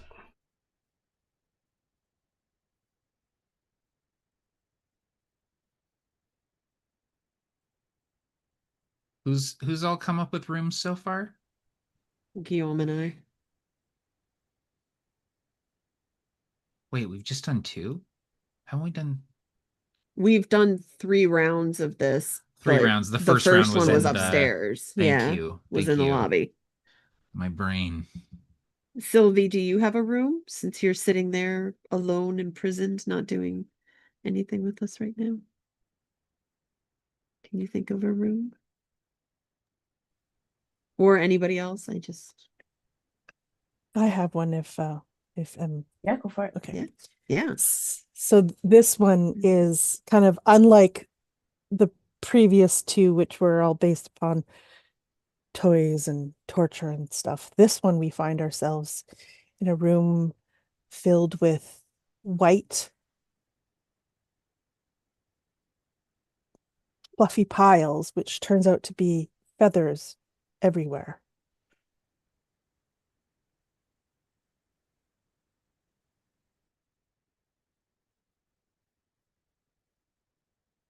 All right. And what is the reaction of the group upon arriving here? I give a side-eye glance to Vera. Like, oh, Vera looks over. Aftercare.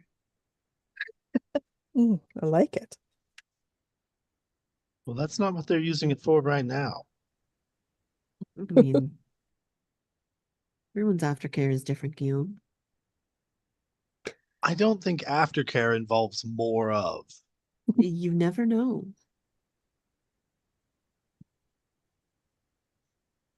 After what then? She just kind of chuckles and kind of pats Guillaume on the back a little bit. You'll learn someday.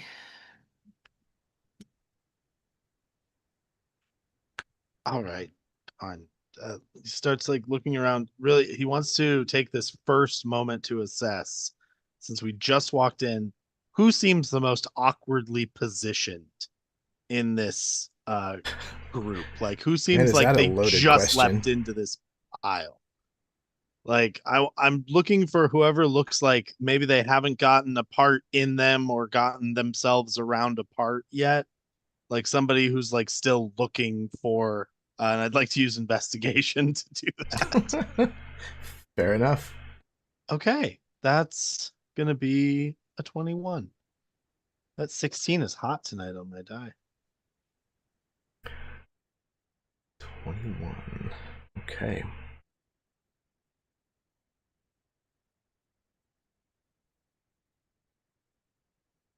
Okay. Guest number 3 is who you see kind of sitting off by themselves, looking a little lonely. But when you kind of like make eye contact with them and they see you looking in their direction, they kind of smile and they rise and start to approach you with a set of padded manacles, hoping to put them on you.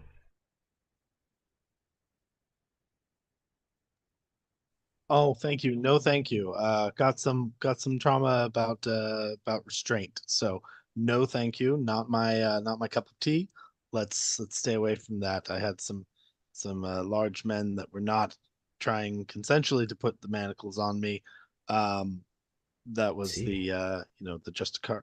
Anyway, Do you this is a know any divert. large men that could put them on me?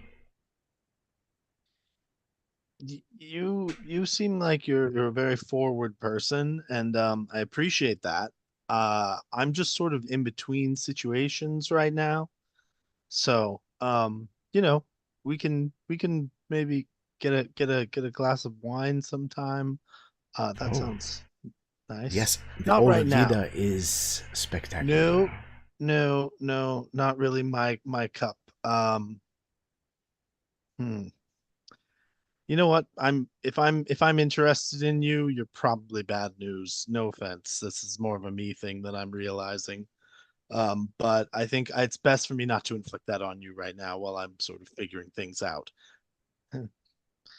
Um, that which number was that? Guess number 3. 3? I'm gonna flip 4 because I think if they're into me, they're a vampire. Guess number 4. Okay, so it would be position 5, the one in the middle here. Is the one that you're referencing? Yes. Okay. God You weren't damn it. wrong. So the one that you were interacting with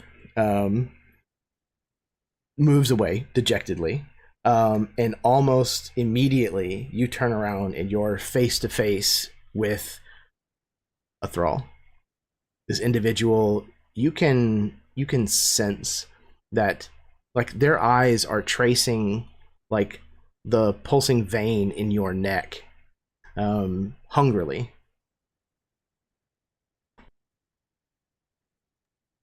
Hi, hi, hi, hi.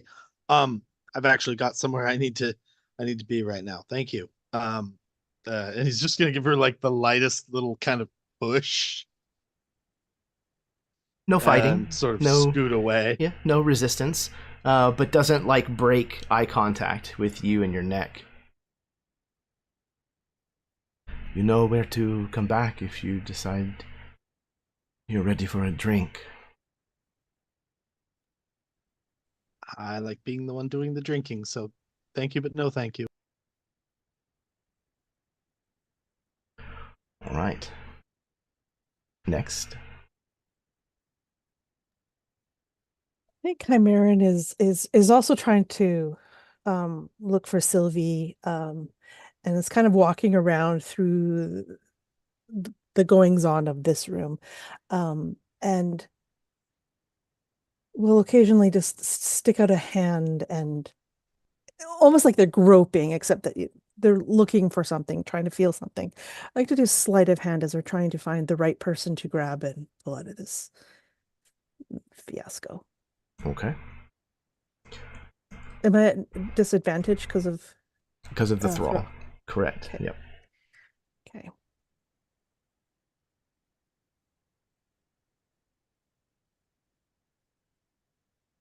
Okay. That will be an 18. Okay. 18.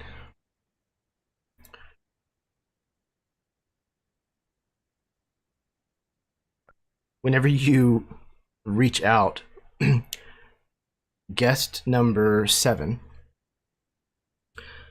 moans with an intensity that seems a bit melodramatic, given what is being done to them.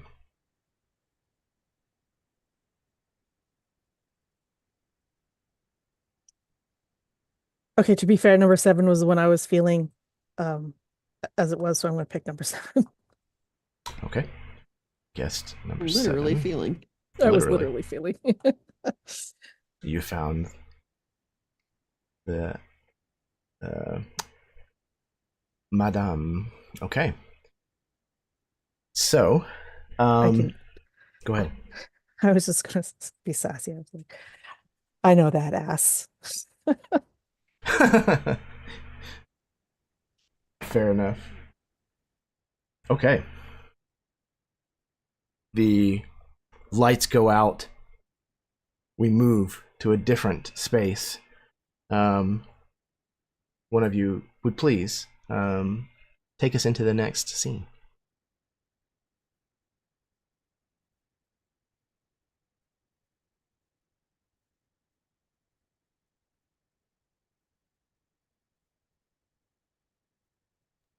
I think this next room is up a flight of stairs. And you realize kind of that we're starting to kind of maybe move back up towards the Castillo, or kind of like loop around a little bit. But we don't get all the way up to the top floor.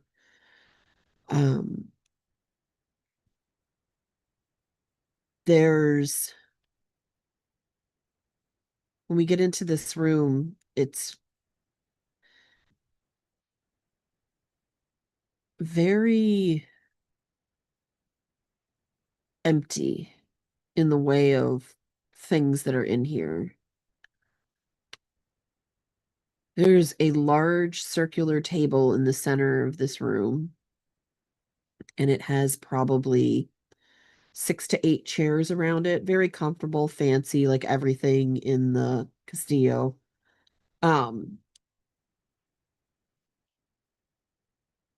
This is obviously a meeting room of some sort.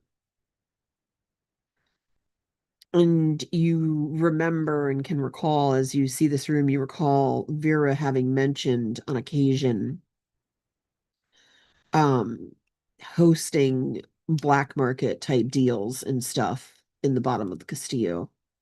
And you realize now that this is most likely the room where these kind of things occur.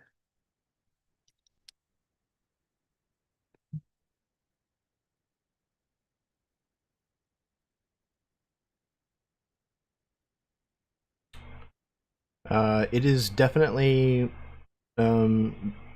being used for a meeting of sorts at this moment. Probably not what it's typically used for.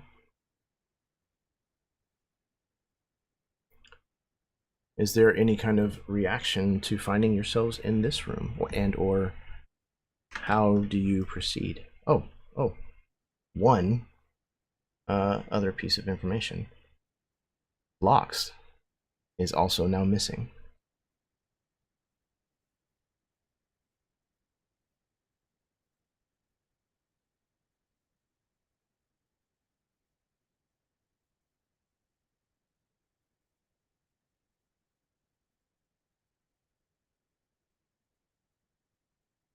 If no one else has anything, I guess it's just the three of us now.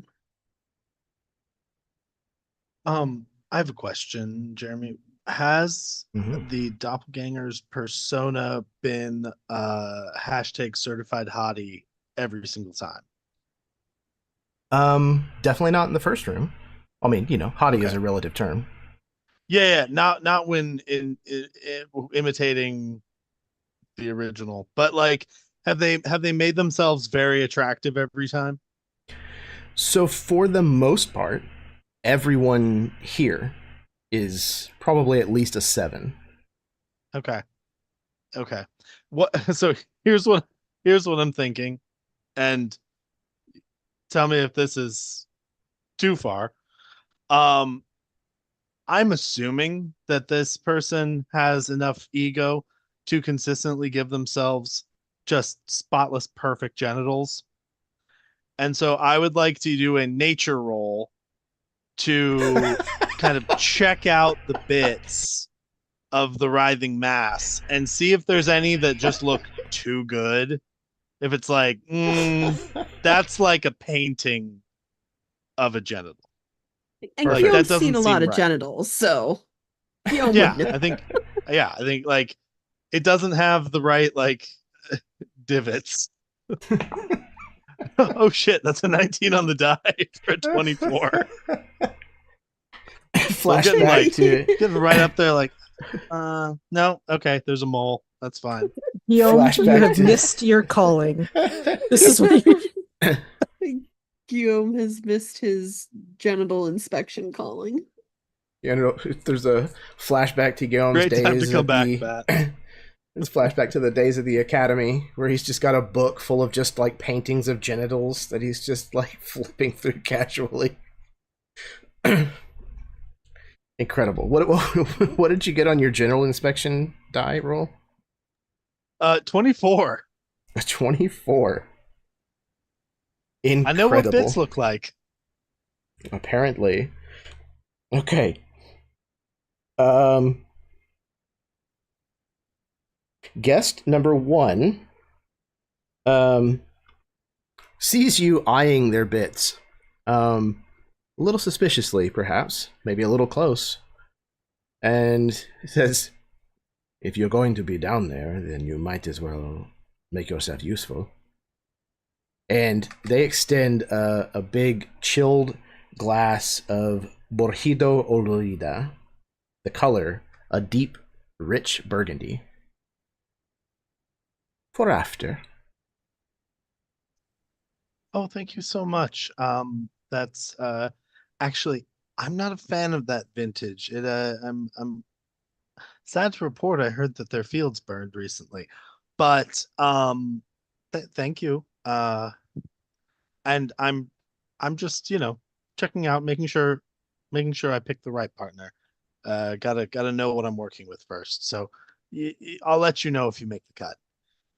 Well, obviously, one or two cuts have been made, but anyway, I've got to keep going. Um, that was number 1. Guess number 1. I'll go for it. All right. Flipping guest number 1. You found the doppelganger. Well done on the first draw. Um, I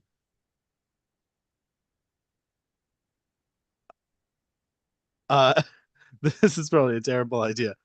I am going to just immediately raise a hand and fire a web spell as soon as I've like realized this is definitely the person I'm looking for. Why am I envisioning that scene from Scary Movie 1 all of a sudden? Ugh. So you fire web at this individual, and it covers not only this person, but all of the people around. Um, and everybody is kind of, you know, screaming and is very like, oh, you know, grossed out, except for that one person who's very much into it. And the lights go out. We hear movement. Oh, that's not what I want to do. And we move rooms. So, if someone would please describe to me how we move into the next space.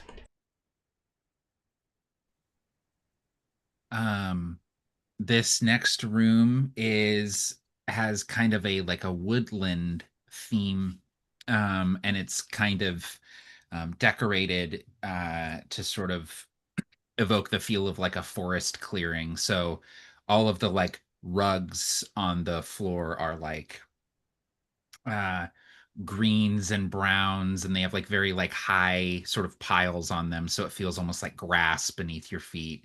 um all of the furniture is wooden and like roughly hewn. It still has like bark on it and stuff.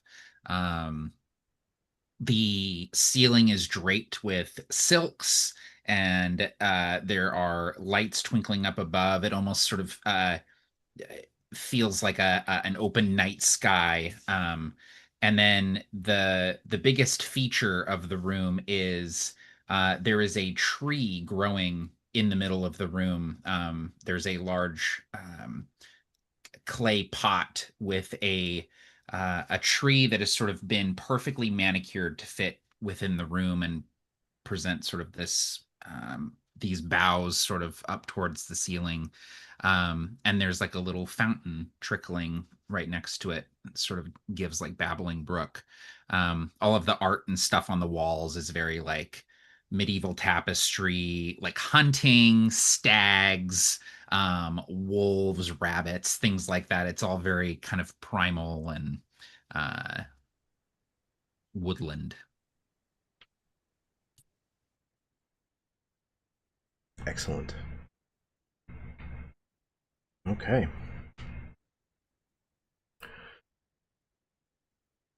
We find ourselves in this wooded room, this huntsman's room. Um, and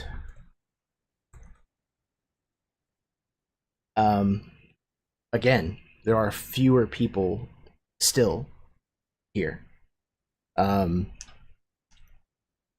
The guests are still involved in the same kinds of activities, but there are fewer of them. Maybe these more obscure rooms are just too far into the Castillo for anybody to really have bothered to make it this far back. Or maybe, you know, there's just fewer people who found this room to be their calling. But the game, if you will, is still afoot. So, who's first?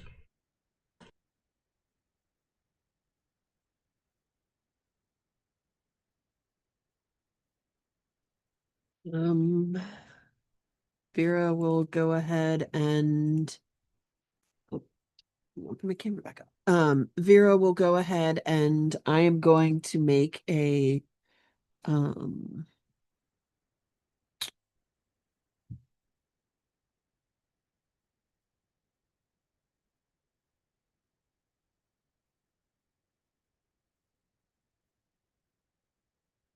I think she's going to use. I think she'll use deception. And what she's going to do is she's going to kind of start walking around the room. And she's going to basically kind of start going up to people and like looking at them and then shaking her head and going on to the next one and the next one.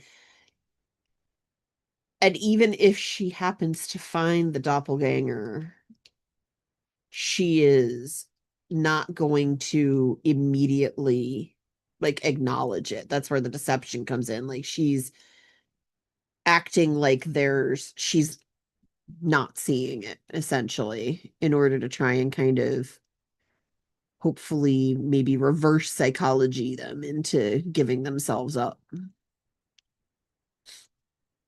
Excelente. Please go ahead and make that roll.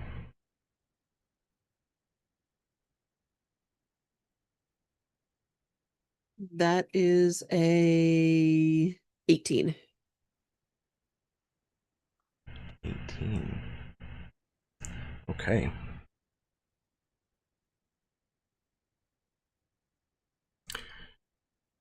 You see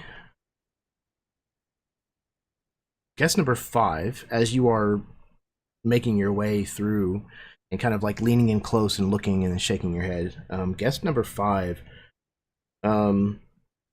blows a cloud of intoxicating smoke directly in your face.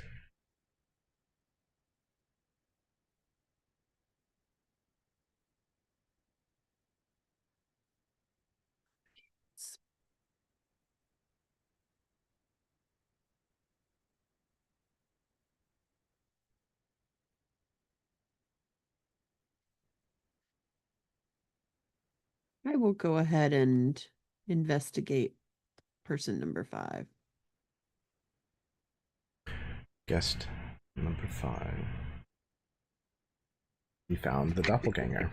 Second time in a row. Okay. As you kind of like, back up and waft this smoke out of your face, the lights go out once again. We hear scrambling as the sheen and the scene change yet again. Somebody, if you would, please describe where we find ourselves next. Well, there has to be a snack room. I feel like all of this energy and expenditure that has been happening. There has to be some refreshments, some Gatorades, deviled eggs. And this is a room of refreshments, of fountains, of like punch fountains and crystal. And I imagine that it is an area where people are engaged with each other, like chatting, talking, eating. Maybe as things get friskier, they like move off into the other areas. But it's still like kind of, yeah, there's people kind of milling about in there. Fantastic. As we see the party arrive in this room, we notice Guillaume is now missing as well.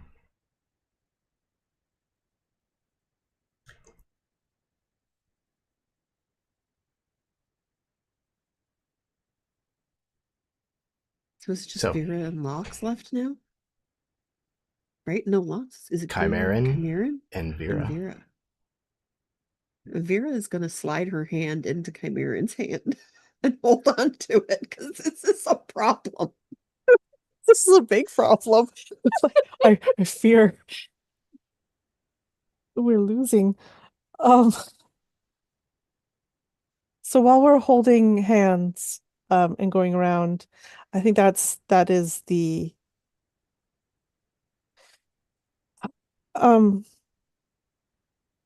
the moment we're looking at the remaining guests, and it's just purely out of instinct as we're kind of passing through that Chimera reaches out with his free hand to grab one of the guests. And I'm using insight. Okay.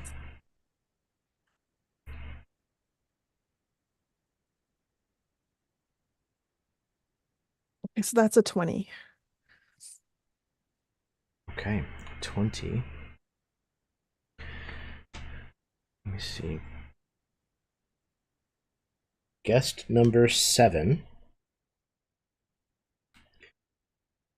As you are grabbing out at this guest, you kind of come to the realization that intentionally or not, you're having a difficult time getting a good look at their face.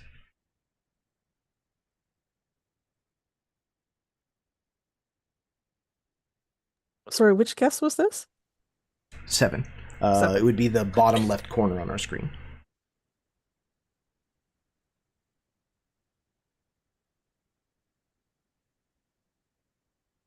Yeah, well, let's just grab them then.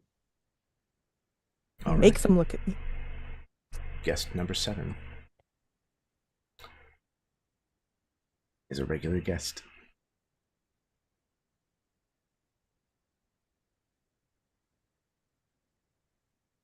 Vera, where are they all? I don't know. I'm growing sick of this game.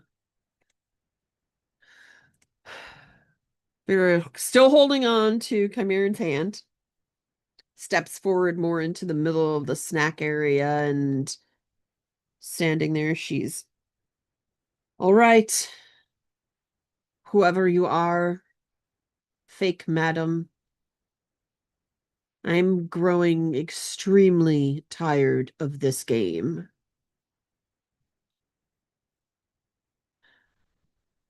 Come on. If we're going to do this, let's face each other. This is ridiculous. I will continue to chase you. You are not going to take my home. I don't know if you've been hired or simply saw an opportunity and took it, but this is my Castillo. And she's going to use persuasion, Okay. which she has not used yet.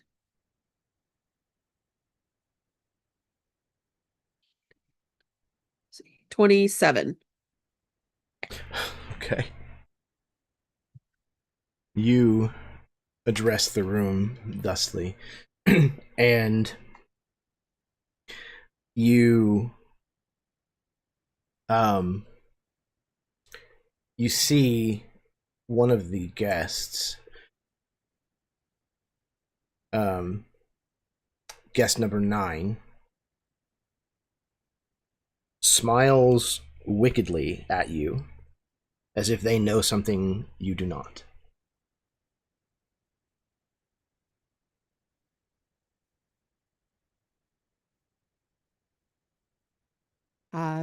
Let's go ahead and see what they're snickering about.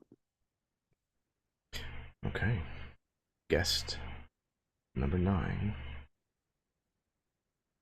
You found the doppelganger.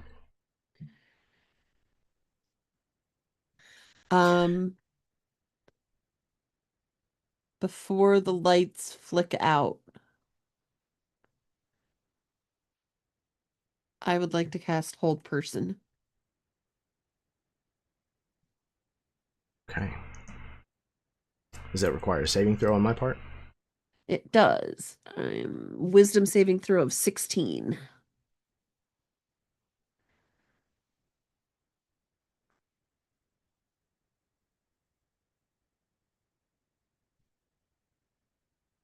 Okay. They rolled a natural 20. So, okay, here's what's going to happen. They smile at you wickedly, as if they know something that you don't. You cast this spell at them in response. And as you cast the spell, the lights go out. we are going to be moving from this mini game into our final scene here at the Castillo. I'm going to change us back to our regular overlay. And I don't know what everybody else's timeline is looking like, because the last bit of this is going to be a combat. So it might actually be a good idea to go ahead and call it here as opposed to taking a break. We'll just call it a little bit early, and then when we meet on our regular scheduled play date for this month, we can just begin with the combat. I think that's a great idea, because I don't want to get like 2 rounds into a combat and then us Exactly. have to call it. So Yeah. So that absolutely works for me. what I will describe in that case is that as we enter this next space, I think maybe it's even the bedroom that Vera has taken over, that we saw before, that once belonged to the madam, has a large standing mirror in it. And as Vera and Chimeran enter this room, we see the forms of Sylvie, Locks, and Guillaume bound up and laid on the floor. And in the bed, there is 2 other figures. One of them is a very badly beaten and mostly drained Ella. And laid out on the bed beside them, also bound in trust, is another Locks. And that is where we're going to end our session.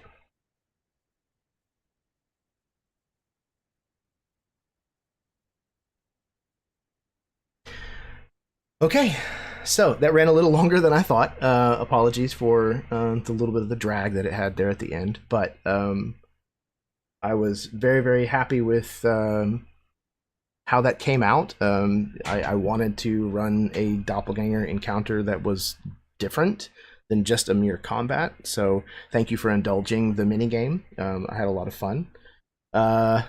So yeah, I'm going to pass things back over to my players so that they can give any kind of parting words that they would like, and then we're going to wrap things up for the night. So we'll start in reverse order with Karen. Oh dear. Oh dear. This was fun. This was a lot of fun. Playing this mini game. It was words are hard. I enjoyed it. So thank you. Absolutely, I am my now pleasure. very, very much afraid for the next session. Docs, I dearly love you, but if I kill you, I'm sorry. I will pass it on to Austin. We lost the I've been camera, a but are little you still there? distracted Oh, the there he last is. couple There he minutes is. because for some reason I've lost my video, even though it's on and still going, and I can't type anything. So I must have hit something on Oh, my no. keyboard, but none of the buttons are letting me undo it. So anyway, We can hear that you. was a lot of fun. I love when we get to play mini games in this game. It's always a blast, and you always come up with such interesting things for us to tool around with. And such a great job of like combining both the mini game and the role play aspect of it. I mean, if you want to know why it went long, it's because you gave us an opportunity to interact with a bunch of tiny scenes, and we will take that opportunity. Um, but anyway, that was super fun. I can't wait to play. I'm glad that it's at least slightly sooner than it normally is. Um, and with that, I will pass it along to M. Yeah, super fun, very creative. I'm a huge fan of little mini games, little puzzles, so this was fantastic. Great puzzle. And yeah, really, really cool to see a game where skirting with the lewdness of it all, but it always felt very within the story and made sense and added to the drama. And so I thought that was very masterfully done. So yeah, had a great time. And yeah, can't wait for this combat and kick some madam butt. Yeah, I will pass it off to Matt. Yeah, super fun session. I love any sort of like mini game like that is always like a fun sort of different thing to do. And Jeremy, like Em said, you've done a great job of kind of making it. I still felt like I was doing things that my character was good at and like using the stuff on my character sheet, but then doing something completely different with it. So yeah, I'm all in for stuff like that. So very, very well done, Jeremy. Um, and yeah, there are two Loxes in this room, which is sounds like a party to me. I don't know. Sounds pretty cool. Um, but yeah, great session tonight. I'm really glad we were able to reschedule this one and make it happen sooner than end of the month. So yeah, I'll go ahead and toss it on up to Kenya.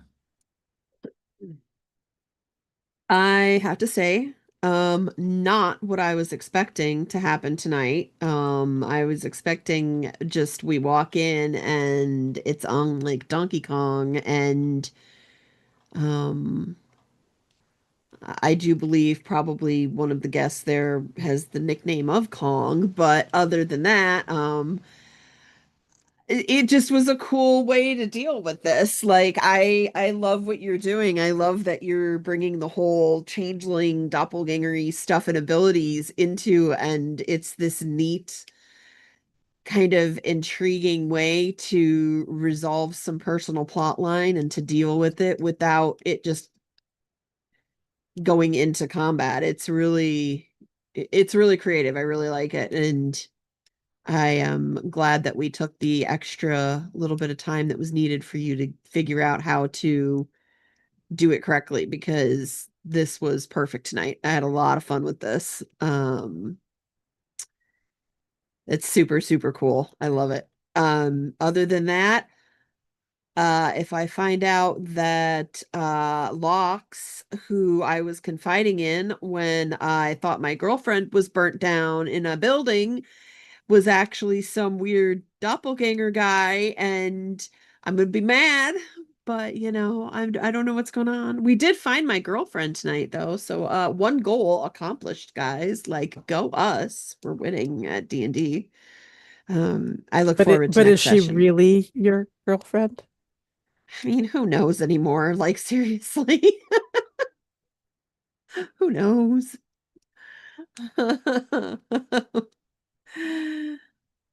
I'm just really glad that I think I was most relieved when Jeremy said that Cameron was with Vera still. I was like, I'm holding on to that hand. I'm holding it. So I'm excited for next session. It's gonna be a good time. Back to you, Jeremy. Hell yeah, absolutely. Yeah, I very, very much appreciate that y'all were willing to give me the extra time. Like I said, I was close to having this to some kind of semblance of something, and there was just a missing part, and it took a little while to finally get it to click. But I'm very, very happy that y'all gave me that grace. So thank you. Yeah, this was tremendous. Again, like this setting is something that I've wanted to run a game in for such a long time, but I've always been very hesitant, very nervous about doing so because this type of a setting, how closely it comes to the edge of being wholly inappropriate, it's very tempting for people to step over that line, and it takes a certain caliber of player to understand that there is humor and like an impressive amount of deftness to kind of walk that tightrope and make it entertaining and not stray too far. So I appreciate the fact that all of you are those kinds of players, that you are that kind of caliber of a role player, that I can trust you to make this setting what you have. And I'm really glad and grateful that we could push that limit a little with this encounter in particular, because if you're gonna have a doppelganger at a brothel, like, I mean, why not? Why not a shell game made up of naked people? I mean, it seemed like it fit, and I'm really happy that that landed. So, thank you.